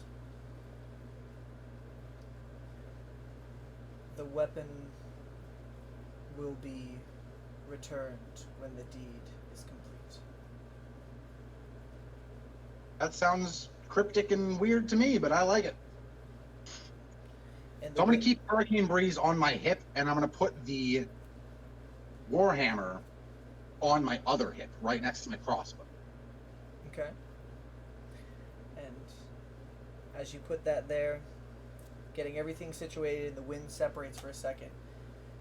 You hear a voice. It just goes.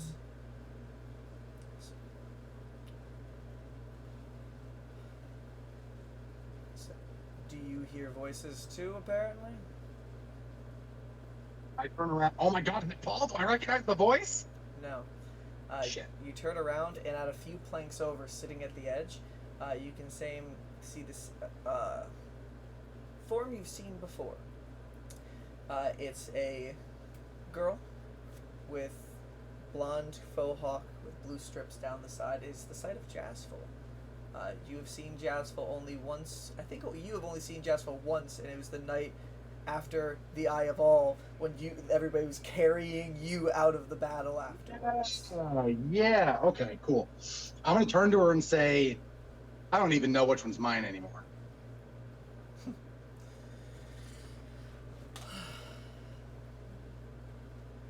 Yeah, it's hard to keep track of them. She turns over and she sees you with the chest. But yours gives gifts as well. Sometimes. He also likes to take shit away from me, though, because I don't always do what he wants.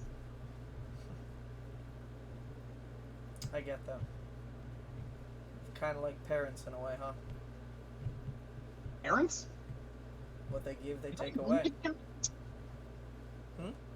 Did I know my parents? You did. Your parents were, like, part of the big tribe on your island. There's, like, a island god in the volcano. They, like, kind of worship that god. And you didn't like the fire god. You're kind of like, fuck that. I want to be on the sea. And then you found the Ever-Raging Storm. So... Yeah, I'm going to say, yeah, often like parents. They think they know what's best for you. Oftentimes they do, but not always. Yeah. Sometimes they can be more of a burden than anything. And she kind of, like, puts her hand and grips tightly the satchel that she has on the side of her hip. I'm going to make an insight check to see if I know anything about that. Roll an insight check. 8. 8. There's something definitely in there, and it's hard, like whatever she's grasping, but you can't make out a shape. The most you can make out is she might be referring to whatever is in the pocket. I'm going to sit crisscross applesauce with her. I'm going to take my ring off and hold it in the hand that I have Gaunty on. Mm-hmm. And I'm just going to start, like, basically petting the ring and Gaunty intermittently, just, like, being nice to them and petting them. Yeah, just, well, actually, while wearing a magic ring, it turns invisible. So if you take, It's still attuned to me when I take it off. Yes. Okay, then that's all I care about. Yeah. Yeah, when I take it off, they can... It becomes visible when you take it off, yes. That's fine. Mm-hmm. I don't mind showing her. Mm-hmm. I'm going to, like, absently pet both of my mimics, and I'm going to say, what is the burden you carry? Roll a persuasion check. I'm going to use, oh shit, can I use Gaunty for this since I'm, or not Gaunty, Blinky for this since I'm still... You're still attuned. Just, I would say...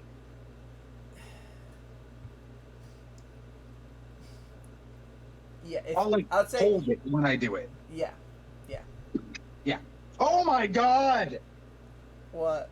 I got a nat 20, and then I got a 4 on the fucking dice. I thought you were going to say a nat 1, and I was going to laugh so hard.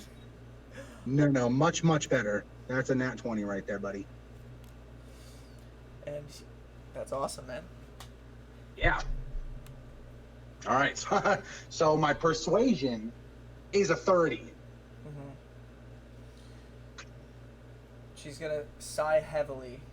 She looks at you very curiously and sees, like, not any judgment, not anything, just genuine kind of understanding a little bit. Yeah, I probably am going to understand a lot of what she says. And she turns back and she just looks out into the open and she's going to say, I bear the responsibility and burden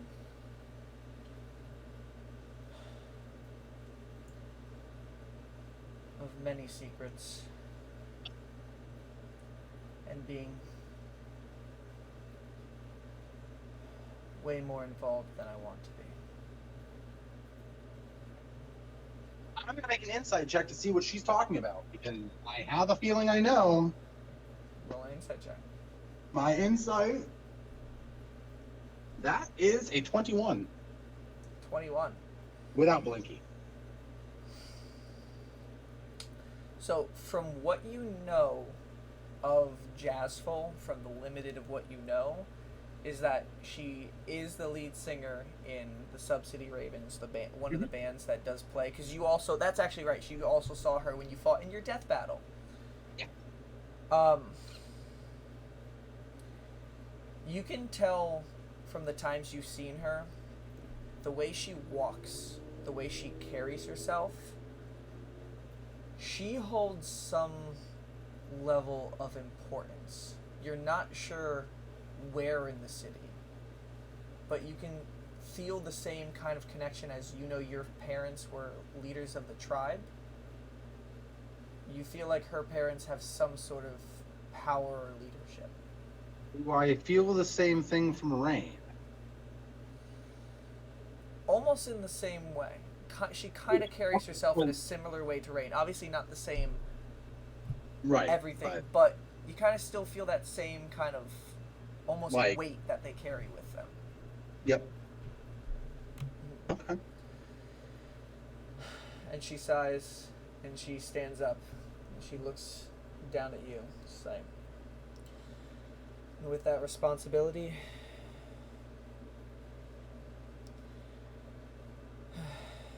comes everlasting tasks and voices.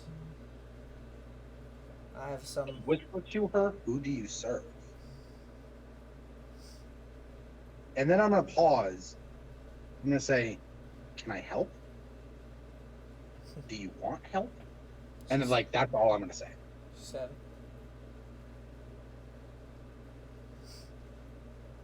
She just laughs for a second. She's like, hopefully one day I only serve myself.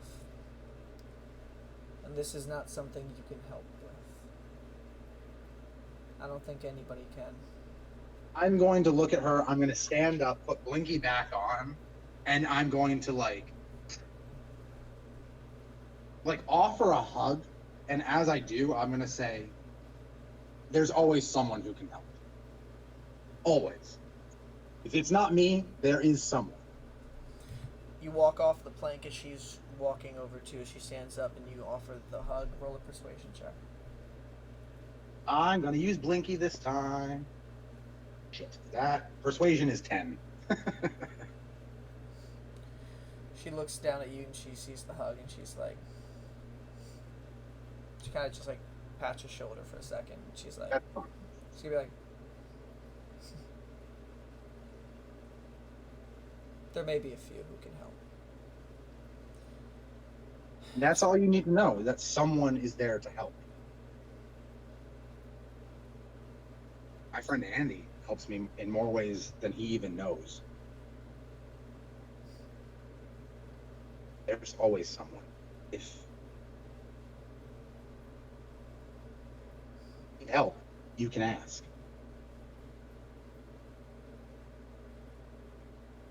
She nods. She looks down at you and she says, you look a little better than the last time I saw you. It's gonna be... Not pretty recently. I just drank a potion. She saw you at 1 hit point the last time. She saw you dying basically in somebody's arms.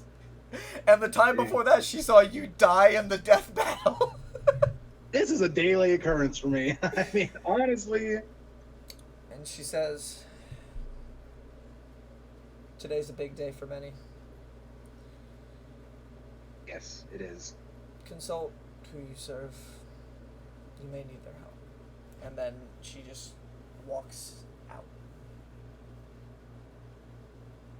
Or she starts walking out. I wish you luck. She stops for a second, and she grabs the pouch, and as she walks into the shadow, she kind of takes the pouch off for a second, and then walks into the shadow until she disappears. Her way to fucking leave that way, or is she some sort of She went back up the stairs that you came down. Got you. Okay, well, I'm gonna give her a few minutes, and then I'm gonna follow up the stairs, probably long enough afterwards so that she'll be gone, because I don't make her feel like I'm following. She is gone by the time you do get up there. Yeah, where do you go to try to find your friends now? Do you consult any help? Peach has not arrived. Peach has not arrived. That's fine. I'm going to... Ooh. Hold on a sec. I may have something for this.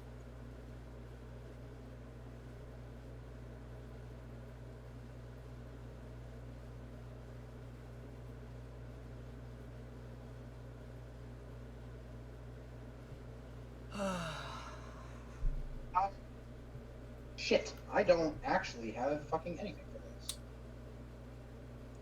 Okay, well, do I have even a slight recollection of where we were meeting? Because I know we were supposed to go to, like, the Boiling Behemoth this morning. You know that you were going to the Boiling Behemoth this morning, and you know that Andy was going to Fortune's Plaza at noon. You'd gauge it's probably getting close to 2-ish o'clock by the time you get up here. Alright. I'm going to get to the top of the stairs. I'm going to say, Peach, if you can hear me, please help me find Andy and Ray. And I'm going to take off in the direction of Fortune's Plaza. Mm-hmm. And hopefully I'm going to come across Andy. Okay. I'm going to continue to talk to Peach, though, like, every couple of minutes. I'm going to be like, I'm sorry. Didn't mean to offend you. I've just been fucking killed like 4 times the past 3 days. I'm sorry. I'll make it up to you. Roll a persuasion check. Rinky's gonna help with this one. And you're whistling in between each of these little things because the whistles have a try to call her. Yep.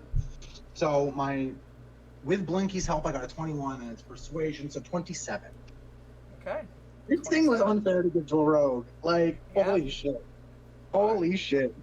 With a 27, as you are walking aimlessly through the streets of Zista City towards Fortune Plaza, desperately yelling for your friend Peach to forgive you and come help. I'm not yelling. I'm probably just talking.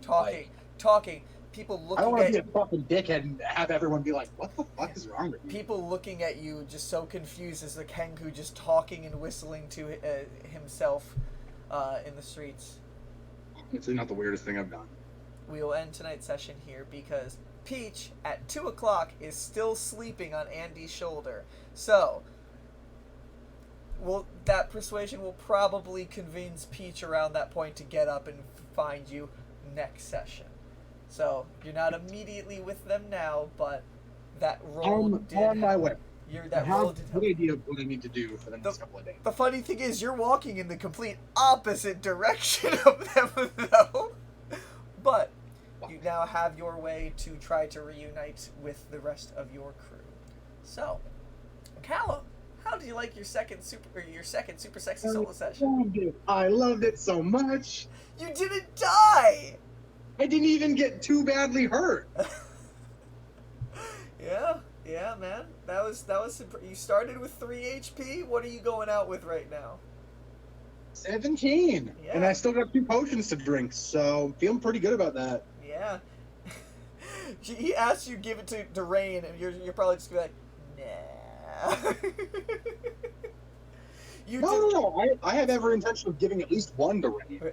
You deny it, give it back to him. He gives it back to you, and you're just like, yeah, I guess I'll keep it. They're fucking mine now, I mean. Yeah. Alright, man. Well, that was definitely, a lot has Seabreeze's character is weird, and you have so much. Your crew is your body, basically. You have a mimic ring, a mimic gauntlet. Your wet hands is over with Rain right now. You're gonna be a walking freaking crew. I'm gonna be a menagerie. Yeah, man. Yeah.